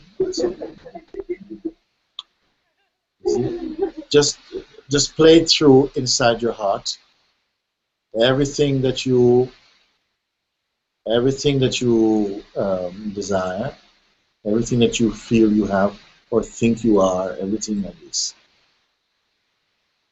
as it produced together a life of freedom. Yeah? So when I say throw it in the fire, not because it's bad. This fire is not about badness. It means it's about attachment. You see? And attachment, if you want to say, okay, what you throw in the fire first, you. Step in the fire, you step in the fire. If you ask for first, you step in first. In the fire, and then somehow when you come out of this fire, you see if there's anything to be thrown into a fire. You see? I'm not talking about barbecue. This fire, you're in a fire. What should we throw in the fire first? I would say throw oneself, meaning the idea we have of who we are. But throw that. Another way we can do it is to leave everything aside. Same thing. Leave everything aside. Yeah? Leave everything aside for now. Leave everything aside. You following me, or your mind has gone blank? Yeah? I'll try again. I'm not hearing the sound. It's very low. The microphone is very low. Can you hear me okay? The microphone is very low. Harmony, there is sound on your microphone, but we only hear it when it's right near your mouth. Okay, put right up to the... try and hold it really up, right close up to your mouth. Yes, that's good.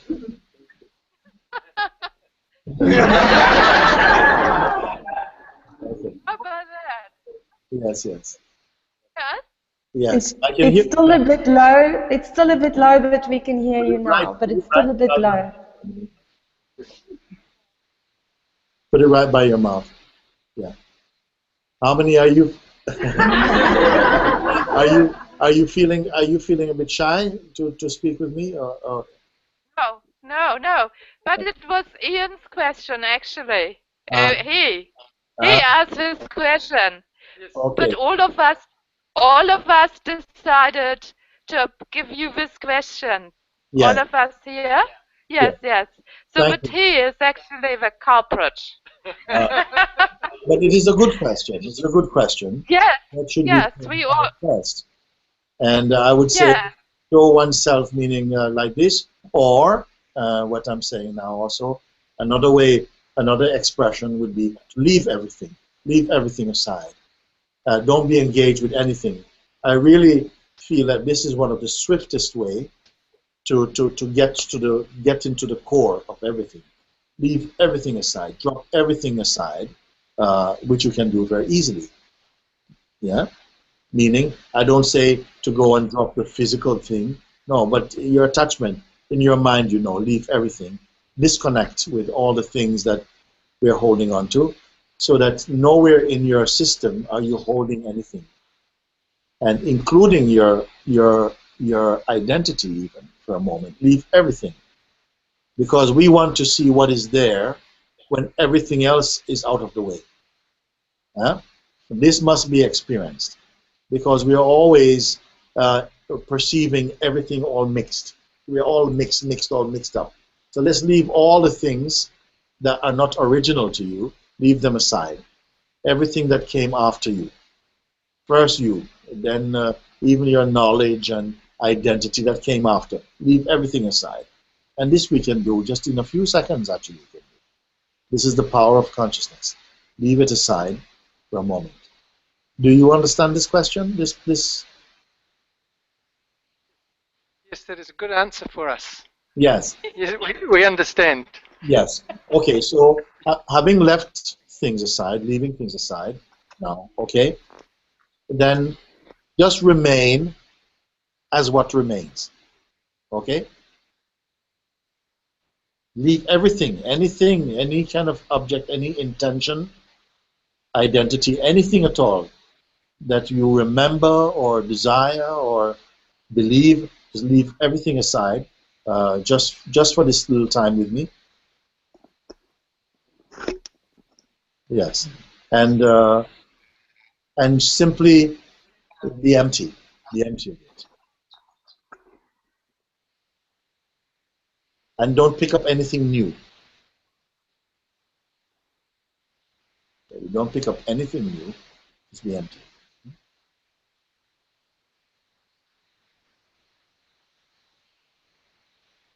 And if the mind comes and says, "Okay, okay, now what?" Also, now nothing. We don't have to. The mind will be searching for something to. Okay, enough time spent. Okay, now come. You leave it too late. So nothing. And it reminds me, one time we were in the United States, and we were invited to one studio for an interview, and we're in the studio. Some of my team were in the what do you call it, editing room? What do you call it? The control room. And myself and this interviewer on the stage, and we are speaking. But he was also very interested in the heart with spirituality, And as we were talking, we came to a point of recognition, much like what I'm pointing with you now. And then somehow he fell into silence. And the silence went on. And if I heard later that in television, beyond 8 seconds, they don't like it, of silence. You have to do something, change the shot, put some music, put something. Otherwise, it becomes very uncomfortable or something happens. But he was just like this. And they were speaking in his microphone. They were speaking in his microphone from the control room. Say something, speak. But he was like, couldn't. See? Now, we are not in a television room like this. But the mind now is telling, speak something. Okay, what's now? Okay, so we've done this. Okay, what's now? And you begin to see the patterns of the mind. That you are never left alone to just enjoy the silence of being. Always is presenting some concept food, some idea food to pick up. So I'm saying, no next for a moment. And how are you when there's no next? Just be with this. Empty mind, don't put anything back. Yeah? And don't be waiting for something.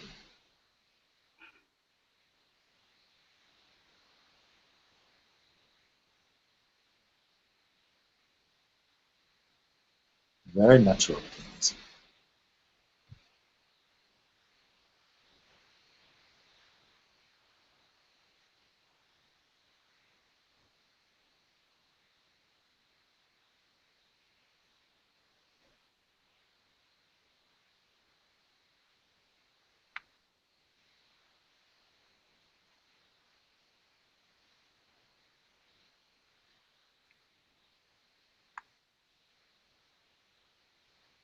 Because many people, they are molested by their own thoughts. Like you start to feel the restlessness of the mind.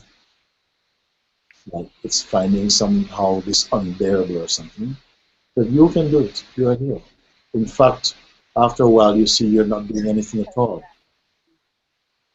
Not even keeping quiet. You're not doing it. It's there already. In the beginning, we might say, just stay quiet. But after a little bit, you're not even doing that. You're not staying quiet. Just peace is there.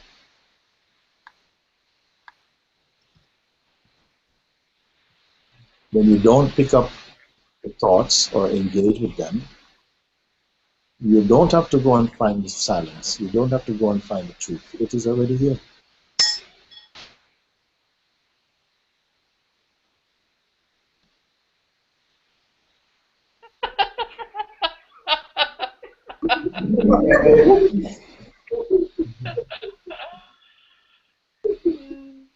And this, what you are experiencing now, is no different from the Buddha's mind or the Christ light consciousness.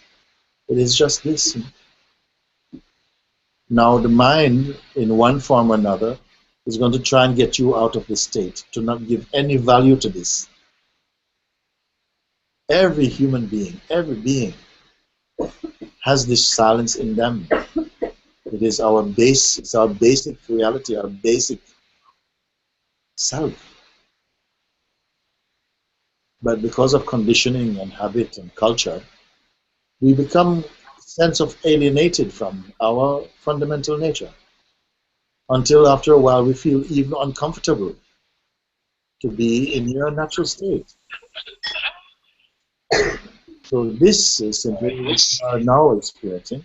This is your natural state. It doesn't mean that, oh, if I speak, I'll break my silence. It's not that type of silence. There's a silence that even if you speak, your presence still carries the fragrance of silence in it. Because inwardly, your mind stays in pure serenity. And I can see that you are in it now. We can feel it in the room. Yes. We can feel, yes. Yes. And this is something very, this is something very palpable, very tangible. This. And what a sangha is that we can feel like this together without feeling uncomfortable. We value that, or we respect it, and we accept each other in this way.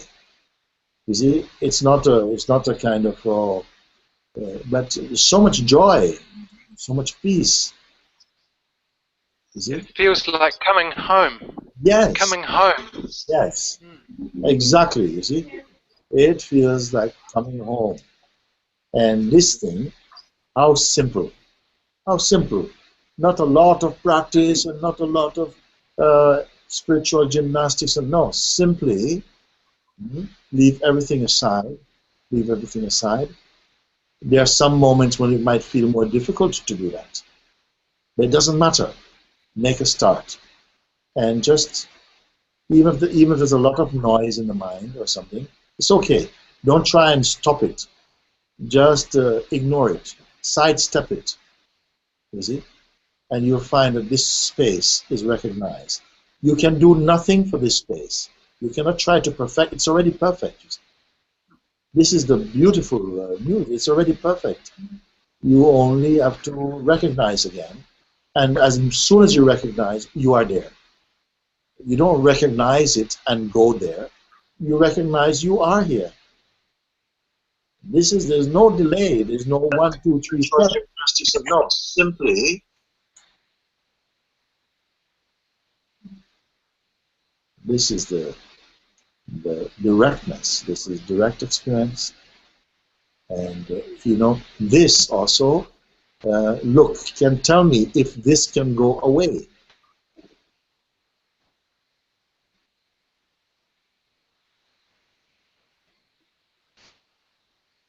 It's always here.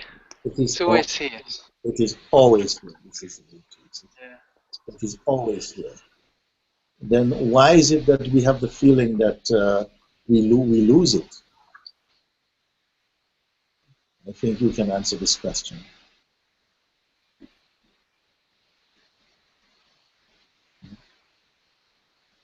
I think it's distraction. We make distractions for ourselves. Yes. When the attention goes again to serve the noise of the mind, then somehow that becomes our focus, and then that becomes your involvement, and then that seems to cover up or hide, or some people feel it removes your peace, but it hasn't removed the peace. The peace has nowhere to go.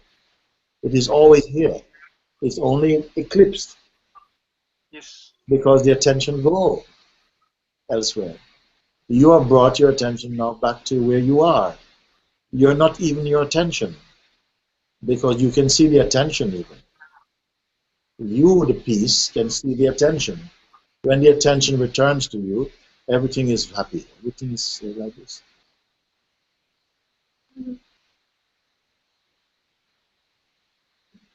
I have to say that I'm highly pleased with the response I'm getting from the various people that I've spoken with today. That somehow you seem to not put any obstacle in the way. Immediately, you seem to go straight, directly into the heart of yourself. That is a tremendous thing to you know. You don't let your mind start to fight. You just leave it aside and look immediately. You see, you are home. Yeah. And even coming home is no, you are home.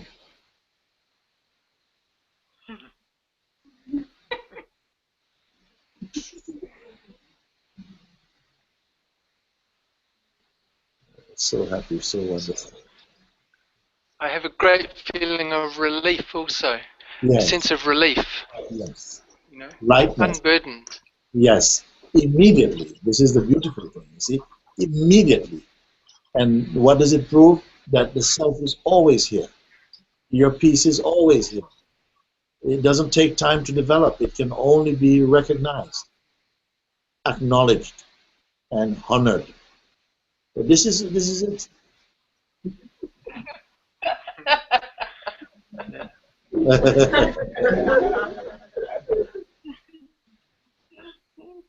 Now, sometimes the people or the mind say it cannot be that simple, you know. You must be using some magic powder or something. You have that simple like this. But immediately you see, and what a perfect demonstration of that, of the simplicity of the recognition. You have just demonstrated.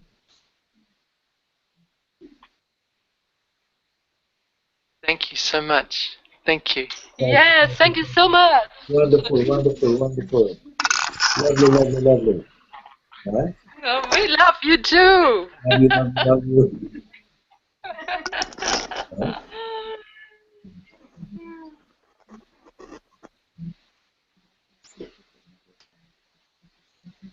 Okay, so we are told that that the questions have come to an end. Questions come to an end, but that there are some of you who would like to ask questions spontaneously, and I'd like to give a little space for some of that. Can we do this? Australia? Yes, please. Guruji, please, can I just say one word before? Yes, my love. Yes, my love. While everyone gets ready for the, I just wanted to say thank you so much to Geeta Shri and to Kamayani, because they've spent weeks and weeks practicing for this, and they had to learn a lot of new technical things, and they've put in so much work for the whole of the Sangha to experience this today. So I'm in South Africa. I'm not in Australia, but I wanted, as on behalf of all the Australians, to say thank you to the two of them for all their hard work. Yes, yes, yes. And yes. And pleased that we have come so far in this. We have never done this really. We've done it, I think, in America a couple of years ago, a few years ago. But it's very nice to have the opportunity to meet with the groups from different places. This is something new for me. I'm not so familiar with this technology, but the more people around here, they're a bit more familiar. And with your help, Parvati, thank you so much. You're in South Africa, and you are steering the ship from South Africa. So this is even more spectacular, you know. It's wonderful, wonderful. And Kamayani and Geeta Shri, thank you so much. Can I say something also? Yes, darling. Parvati said such beautiful things about us. That she is the master trainer. She's our hangout guru. And I have to say something that she's actually her background. She wouldn't talk about it, but her background. She's actually a celebrity movie maker. We have the top one on the job with awards in Cannes and everything. So this is just this was all great. We had such a short time, and this is all just started to happen. So her hours of training and being with us, unbelievable. Yes, we are aware of this from India because I know that she is a very modest person. She doesn't talk about those things, but I heard already from India that you know, it was so. We are very fortunate to have her, you know, sort of like giving support to a lot of these broadcasting things and technical help and so on. She's been helping Saja for some time, so it's very very. And I also would like to thank Bhagavati, who stepped in when Parvati was for 2 days away, and we needed some technical support, and Bhagavati was on board straight away. So thank you so much. She's right here. We're going to show you her in a minute. Also. She's coming here. She's right here with us.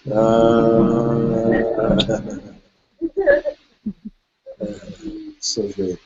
So beautiful. So beautiful. Very good.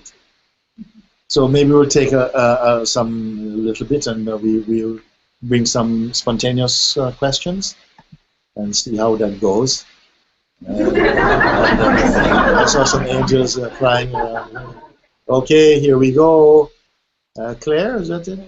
Andy? Ah. Hello, Guruji. Oh, good. Here you go. Can you hear us? Very good to see you. Hi. Hi.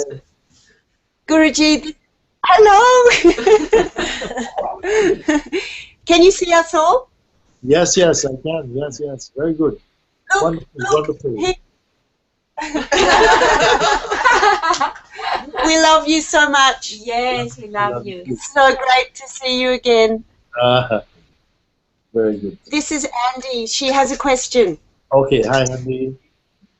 Hello, Mooji. Oh my God.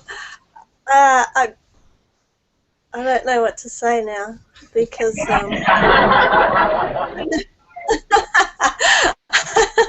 it's amazing to be speaking to you, and I'm so grateful for your existence because I don't think I would have made it through the last few years without you, actually. Yeah. And from listening to you, I've been able to experience disappearing, and which has been so welcome. So I've been so grateful for disappear, because there's been a lot of suffering, and I'm suffering my experience still, and it's intense still at times, and well, most of the time really, and I'm still suffering it a lot of the time.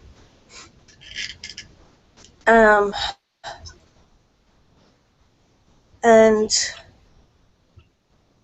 I feel like there's things like I have to still sort of take care of this being, and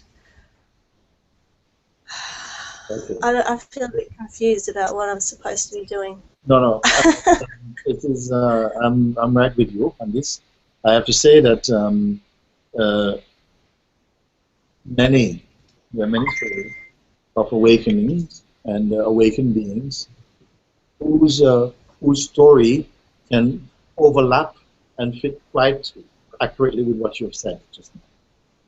Whose lives at some point was mirroring yours in the way that you have expressed it. Sometimes it's tremendous suffering, confusion, to be thrown back into your true nature, because it's only the limited, the idea we have of who we are, our self-image, that suffers, not your true being. You see? And for most of us, we are living with a certain amount of, well, some delusions about our true nature. We believe and live as though we are our body, mind, and conditioning. And so this is why it is a universal story of suffering. Everybody suffered their ego at some point. Maybe for a while we enjoy something of it, but in the end it begins to turn sour. And this very thing, is, in a way, I would say it is necessary to help you to throw it off, to cast it off, to aspire for something much more stable. So it is really the ego that suffers, not your pure self, not your true self. And if we can get somewhere today, I would like to show you this, how this works. All problems, really, I would say, they are personal, meaning that the problem is something that you experience inside more than it exists outside. Problem is something you experience more inside, more than it exists outside. That's why we call it a problem. It's a very strong psychological energy in it, and it is a lot to do with identity. Identity is at the root of suffering. You see? So, for most people, we try to improve, to grow, to become more wise, to become more experienced, to understand more, but unfortunately, from the perspective of a person. The minute you go to the realm of awareness of where's your real place, then I don't want to say what's going to happen. I would like you to discover it today. Because if I say it, nobody believes. Well, some people believe, but very often people just listen with the mind and say, oh, okay, yes, I understand that. But I don't want you to just understand it cerebrally. I would like you to experience what I have done. Okay? So, again, we can start. If you are able now, to whatever it is, because I'm sure it's not just one story in you. There are many stories in us. And they're all interwoven, and they create a kind of like a kind of psychic tumor, in a sense, in our being. And somehow it's very difficult to get out of this cycle. Now, what I'm asking you is something very different now. I'm going to ask you that if all your problems, the potential and actual, or whatever it is, all of them together, could be just seen as one soup of sensations, and I would like you just to stay where you are, but we're going to slide all of it out of the picture. Slide the whole out. Let's just play this exercise for a bit. So if all of it, the problems that you remember, the ones that you don't remember, and the ones that you are presently maybe occupied with at the moment, and the ones that you imagine might come in the future, we put them all together in one big bubble or a small bubble, whatever, and then I'm just going to just burp it aside. Everything, so that you must just, I just want you just to be empty for a few minutes with me. Okay? And then I can give it back to you if you want it. Okay? No, it's all yours. Okay? All right. For right now, we just want to just leave everything aside. We can all do this. You see? Don't just say, okay, Mooji's talking with her at the moment, I'll wait my turn. No, it's all our turn together. So let's just leave that, all this aside, leave everything aside, everything aside. And so there's nothing now. You must be completely weightless. Okay? Weightless meaning free of concepts, all notions, all stories, everything like that. It's gone. Okay? Back to fundamental basics, zero. Okay? And even of self-image, empty. Let's leave it. And Don't be, wait, okay, now what's going to happen or something like this. No, just leave it. Okay? It's not your story anymore. It's not your stuff. Okay? Now, just be in what remains now. Everything that can be taken out, we're taken out. Everything. Even things that you could not recognize before. It's in this psychic bag. Now, empty, weightless. Not waiting for the next thing coming. You're just here, like a great empty space, clear space. Can you experience yourself or not here?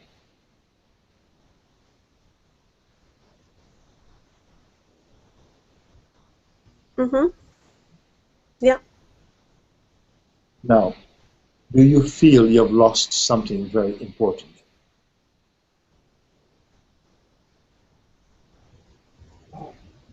Do I feel I've lost something important? Yes. Right now, as you are. Yeah. Right now, as you are you lacking anything fundamental to your happiness? No. No. No.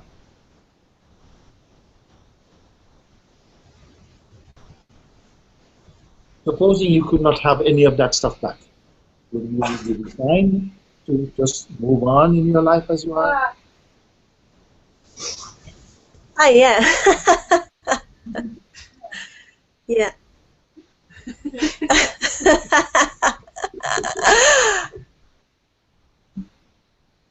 Well, neither God nor life wants to give it back to you.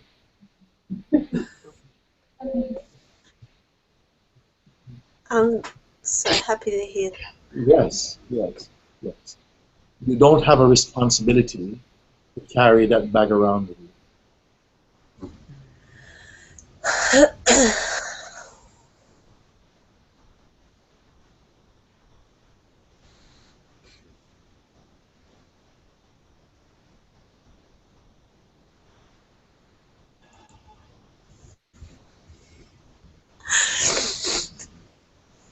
That's okay. That's okay. You can let some space now. You can just let that be experienced in you. This great space that is here.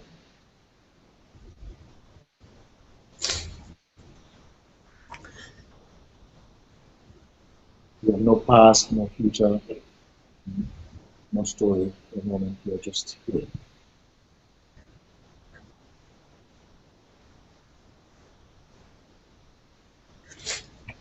Your senses are working fine. Your mind your slate is wiped clean, nice and fresh, healthy mind.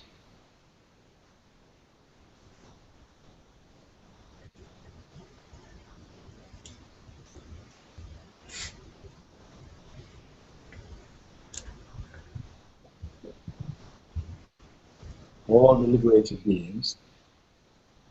Now you don't have to guess how they were internally, just like you right now.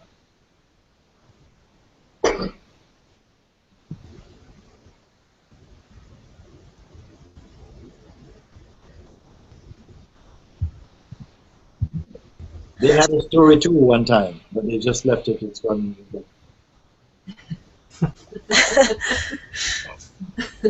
Just like that. Yeah.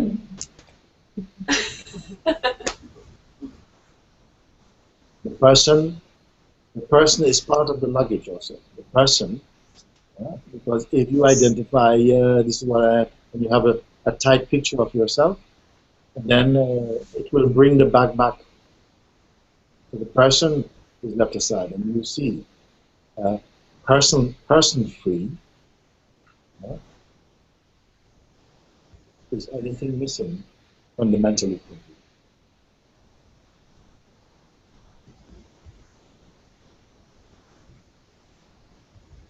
No.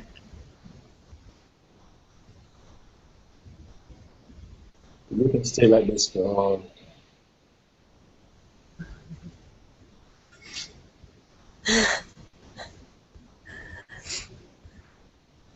Now, of course, some energy somewhere is kind of feeling, no, The bag speaks. Okay? Bag speaks.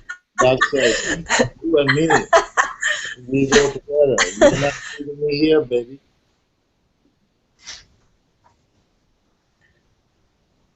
It can speak whatever it likes.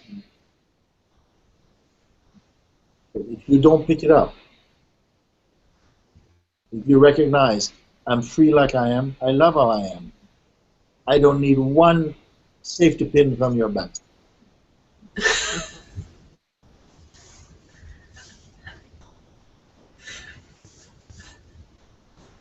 I love you.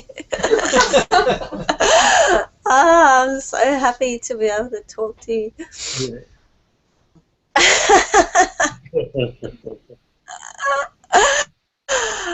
I wish I could give you a hug. You're giving me a hug right now. You are very hug. I think you are giving the whole world a hug right now.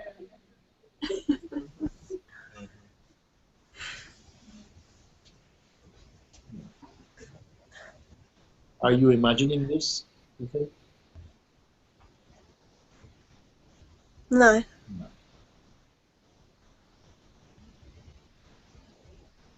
This is... The bag's got a pretty loud voice sometimes. The bag is what?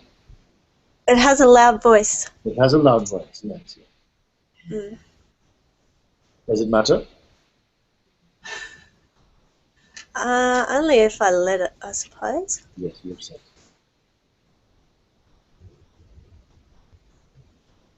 They were saying that even the greatest salesman in the world cannot sell you if you don't buy. Don't make the purchase. Yeah. He's not going to go in your pockets. You will do that. But I'll tell you, if you resist for a little bit, his power is cut and keep getting weaker and weaker and weaker and weaker and weaker as you get stronger and stronger and stronger and stronger.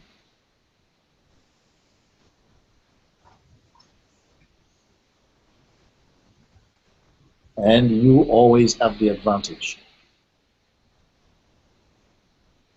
Because this has never left you. It is fundamentally what you are.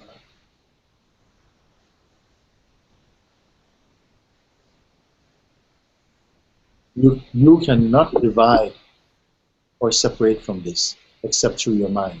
You think. Because this is really what you are. This is why it comes so easy for you to recognize now. Because it is already here. You did not create this. That's why I asked you, are you imagining this? You know in your heart, no, I don't imagine this. This is actual.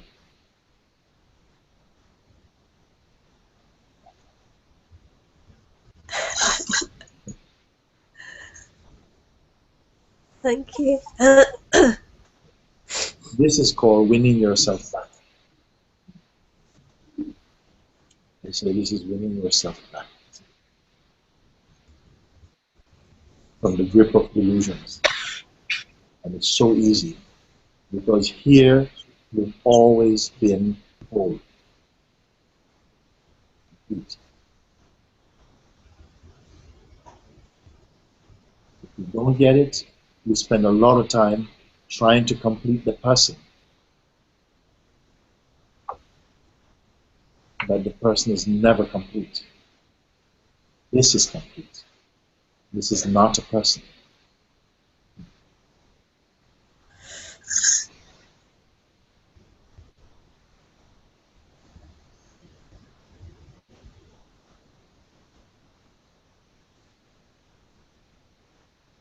The mind will try to convince you that it is your mind. Mm. Nobody has a mind. My mind is also just a thought. It's just mine. And it will come through the familiar route to try and get your attention. That's the only way it can come, is to get your attention and to get you back to feel personal. Hmm? I missed the last part of what you said. The mind will try to regain your trust, to keep this relationship going. A relationship that kind of poison spiritually, in fact, because it will suck all your energy to make you tired and unhappy. Now you're just demonstrating how simple it is to be happy.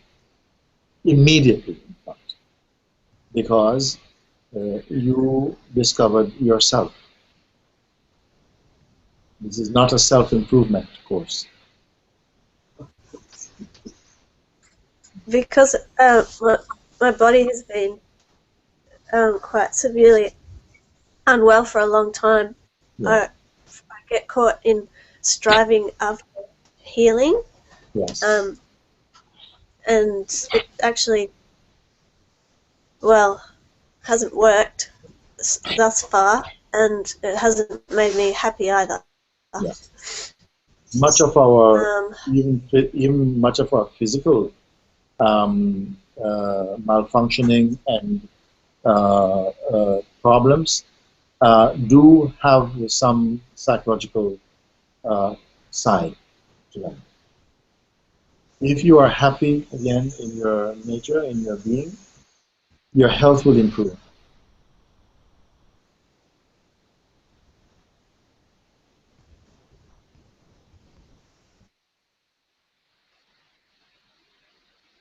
We're a bit stuck here for a minute.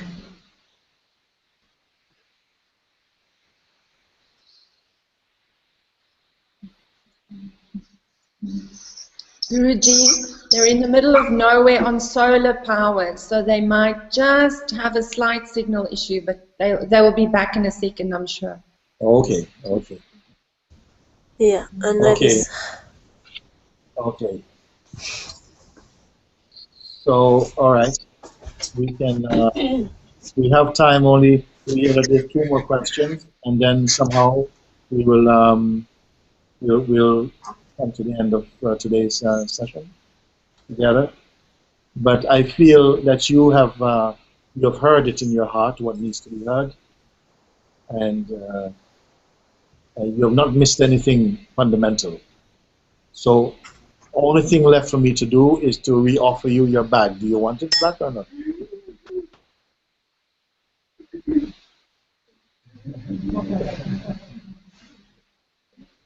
Yeah. You can leave it with me. I know what to do with it.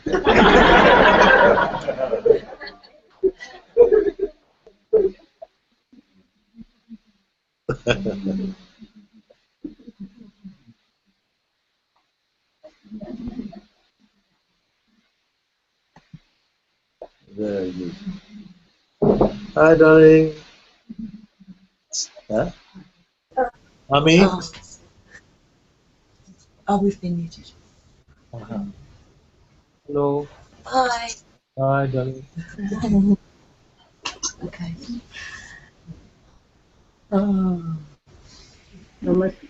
Namaste, Guruji. Namaste. I love you. I love you too. I don't have any questions, but give me some advice for spirituality. You don't have any question, but you would like some advice on spirituality? About how to grow spiritually for me. Mm-hmm.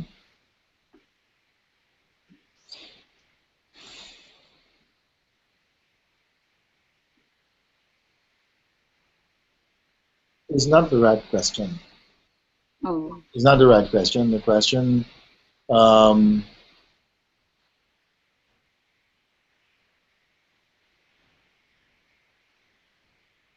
you must always search for freedom right now, not later. This is good advice. You must always search for freedom now, not later. Because if the thing you are searching for, if it is eternal, it must be also now. You see? Because growing takes time. It's okay. We will grow also, but it should not be your primary thing. Your primary thing is, I want to meet God today. I want to discover the truth today. Okay? And if it needs more time, then that will come by itself. No? But you should always have the attitude, I want this thing today. You know, it might sound unreasonable for many people. Say, no, it's not possible today. It takes time. You know how long time this has been going on? Is that this, no? But your attitude should be, is it possible today? And then I will say, yeah, well, I feel it is. Let's see what is in the way of that. Then something feels alive. But when I ask if I have advice, what's the best way to grow, I don't feel stimulated by this question. I want something much more alive than this. So alive is, you know, what is possible today? Is there anything possible for me today? Is it possible to meet God today? Is it possible to be free today? Because we have only a few minutes. Is that possible? I said, yeah, for me it's always possible. Let me see if it is possible for you. Yeah. Thank you very much, Guruji. Yeah. Thank you. First time I am talking like Guruji, first time. Yes. Yes. Yeah, I am so happy. Very good. Very good. Namaste, Guruji. Yeah. You're going to leave it like that? My daughter want to ask something. Sorry, I'll just stay off screen for a minute. Okay. But I have a question, especially because I've recently been through university and exams. And I noticed that, like, a lot of students get stressed. I noticed that nowadays stress is not only expected of you, but kind of encouraged. And why is that? That's what I want to understand. Why would stress be encouraged? I feel the only way I can see where if I understand your question in the right light, the only way I can see is that there are some people who are motivated by stress. They work, but it is not healthy work. It's not recommended. It's not healthy work. It's a very poor way to live, and it will take its toll also. It will put a tremendous strain on your life and the way that you live. You feel very irritable quickly. It's not a good way to live. Short term, maybe some people in very stressful situations, they produce something very good, but it should not be a habit. Yeah, I agree. But like once every while, you're talking about an assignment, and a lot of students say, "Oh, I'm so stressed," and if someone says, "I'm not," then they're looked at a bit funny. This is to do with culture. Just culture? Yes, because in some places, if you find someone who's not stressed, then you find that they're very comfortable. They're very comfortable. They're going into an exam situation and they're not phased. They're okay. They've done their work. They feel completely competent and ready. That can be the case. Whereas for many people, they spend a lot of time doing all their studies, in the last month before exams, and then what happens is that so many people are doing it that it seems the norm. You see, but you know also that if you study like that, you don't retain. Yeah. It's superficial. It's like you may pass your exam, but you forget everything you studied because it did not really settle down into real understanding. You were just parrot studying. Yeah, thank you. Thank you very much, Guruji. Thank you very much, Guruji. Yes, you have another question? Happy Guruji. No, that's all. Thank you. Okay. Yeah, thank you very much. My advice would be, to be honest, I know you say that. You know, people seem like if you're not stressed, people look at you as though you're a freak or something like this. Because some people do actually, in much the same way that for many young people, if they don't drink alcohol, you know, they feel left out or outcasted and stuff. It's to do with a sickness in our culture quite often, you know, that. Yeah. It also makes you feel guilty for not stressing or not doing something else that everyone else is doing. I disagree. You give in to that. That's why you feel guilty. Something feels intimidated by that.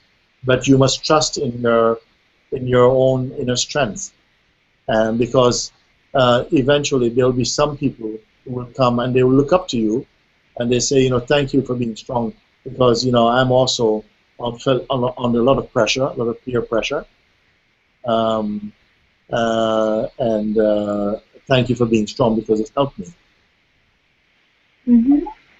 It reminds me of a story I used to tell. You know, that there was in a certain place, there was a woman who was like, she was 115 years old in this village, and so the village came together to celebrate 115 years old, the oldest member in the community. And the local newspaper, they send a young journalist to go and write a little piece about her. And then the boy came and he says he met the lady, and she was still, you know, she was still a good thinker and everything. So they asked her, he says, Madam, can I ask you a question? You know, what is the best thing about being 115? And she said, no peer pressure. You understand? No peer. Very true.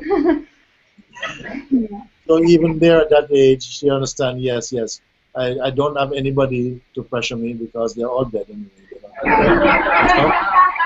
And for you also, generally young people and so on, if you find someone who is strong, I remember some kids at school were very strong, and I remember them to this day. The others I forget. Even when I see them in the same town, I don't remember their name, what class they were in, or nothing. I remember the ones who were strong because they were a role model in some way. Yeah. Yes. Okay. One more thing. Do you have any tips on how to deal with peer pressure? Well, first of all, don't be fazed by that, and don't believe that you should be guilty about it. Don't accept that at all. There's a great strength in being your own true to yourself. There's no thing beautiful about just being a sheep with everybody else. So first of all, trust in that.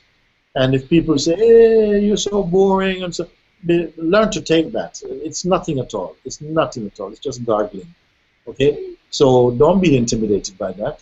You'll find that if you don't give in, if you don't start to buckle, the next thing they say, if they'll try it a few times, if you don't give in, they'll start to come in a different way. You have to also train people how to relate to you. You know, not by trying to enforce them, but just being true with yourself, and just say, I don't really see, don't judge them. Tell them, look, you guys seem to be having fun. That's really great, but I just don't feel for that. It's enough. Okay, because many people who are drinking, they don't enjoy. They're only doing it to fit in, you know? Yeah. Like, thankfully, I've never had a problem with that. It's just stressing that's always been a problem throughout my academic life. Yes. So yeah, because especially at this age, there's always the fear of being ostracized, of not having friends, if you don't act like everyone else. Yeah, they're not true friends, honey. Yeah, I suppose, but... No, I understand the pressure still. Yes. As people prefer to have bad friends than no friends, but I don't know. Maybe it's that which is better, no friends or fake friends kind of thing again. Okay, thank you very much. Good. It's been good talking to you. Thank you. Thank you very much, Guruji. Okay. Thank you.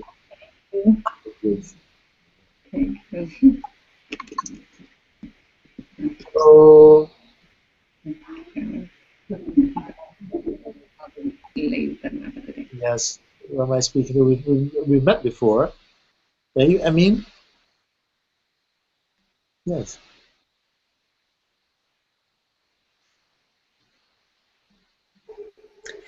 Emin, my love, you must unmute your mic. Thank you, my darling. Where's your mic? Okay.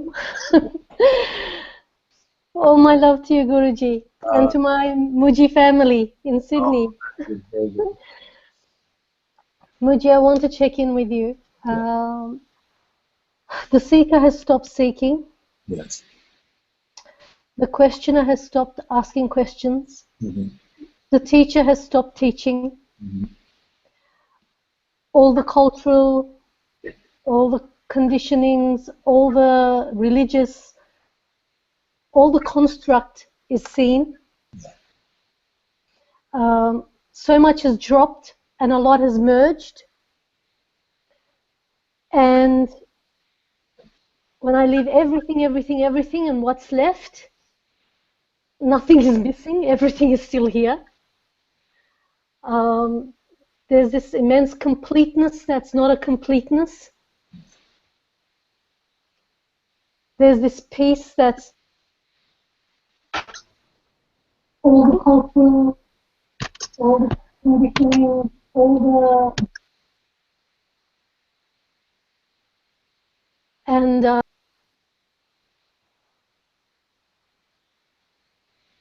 the love, I can't even express what this love is. Yes. I just want to be at your feet. And if this is what dying before dying is, then I'm dead. But I am so alive. Yes. That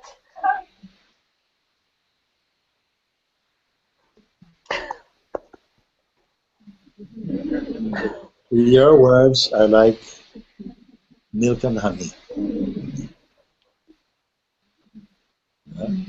Because there are many people who experience what you have just shared, but they could find no one with whom they could share these expressions, these insights, and so on.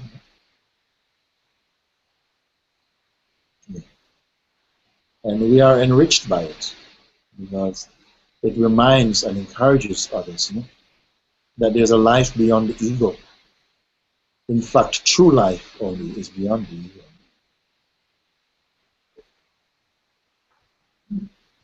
That the egoic life is only it's a poor imitation of what the heart really reveals in its life. So, yes.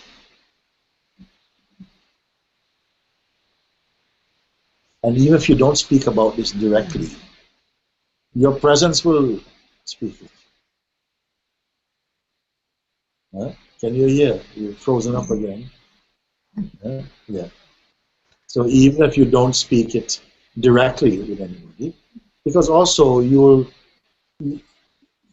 way of relating to other beings will be different also now, because you can more feel life energetically. And you'll see that it is not your mind that speaks your words, but they are sent from the fresh place. They will know who to communicate with. This is the sensitivity that becomes your climate, your environment internally. So no one can guess your state, not with the mind. All you can do with such a being normally is to relate. You can share with them just what comes, and you can be bathed in their presence. You see, And if God gives some word in your heart to speak, you'll speak it. And it will flow, you know. You should not have to be scratching about to answer anyone. If you feel like that, better you keep quiet. Yeah. When it flows, it means that the one who speaks has prepared the ears to listen. That's it. It's a beautiful.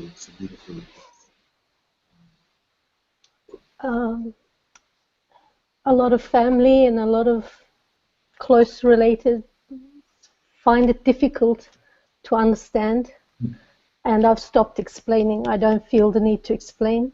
Yeah. And it just is. You see, the thing is that families and friends and so on, sometimes they pose quite a challenge. Why? Because they have a picture of you. Understand? You fit somewhere in their images that they create around each person. And if you are not playing the role that they perceive that is the you that they know, they feel threatened by that or uncomfortable. You have to bear that a bit. You see? But don't compromise your heart. In spite of that, you know, you'll find that your ways are more flexible with them. If you don't try to demonstrate your truth, but simply be in it, you'll find a way to be with them. And you may even reassure them, you know, darling, you know, it's I'm still the same one, but different. Okay? Now, I know you won't understand that. You know, what to say? I have to be honest with you. I know you, I love you, same, you know, this, but, you know, or whatever comes to mind. But, you see, sometimes, you know, it's like, being this way, you are a gift to your family, but not a gift they can appreciate just yet. I find it really amazing because right now we're in the month of fasting in the Islamic community, and I'm doing my fast, I'm still doing my prayers, I'm still observing my truth as I ever did. I found the Muhammad, the Jesus, the Moses, all of them here. I'm not seeking them in books anymore or in stories outside.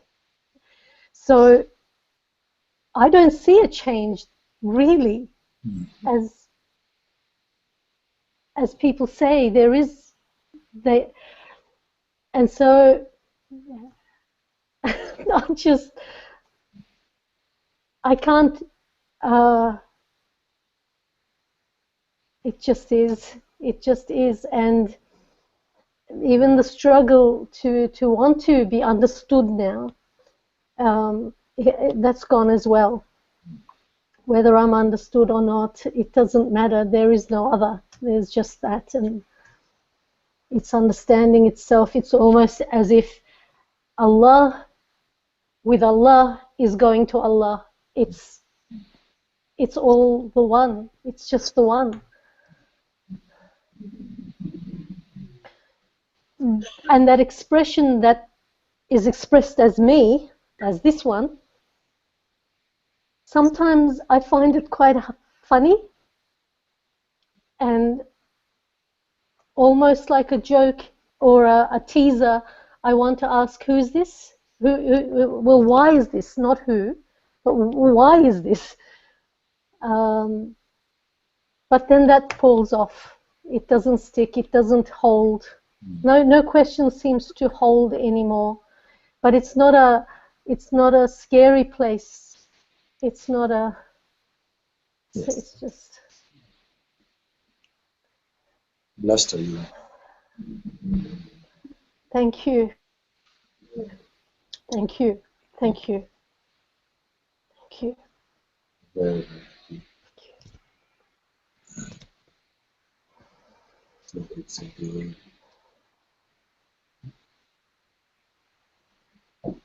okay. Mayani, you want to play a song? It's true.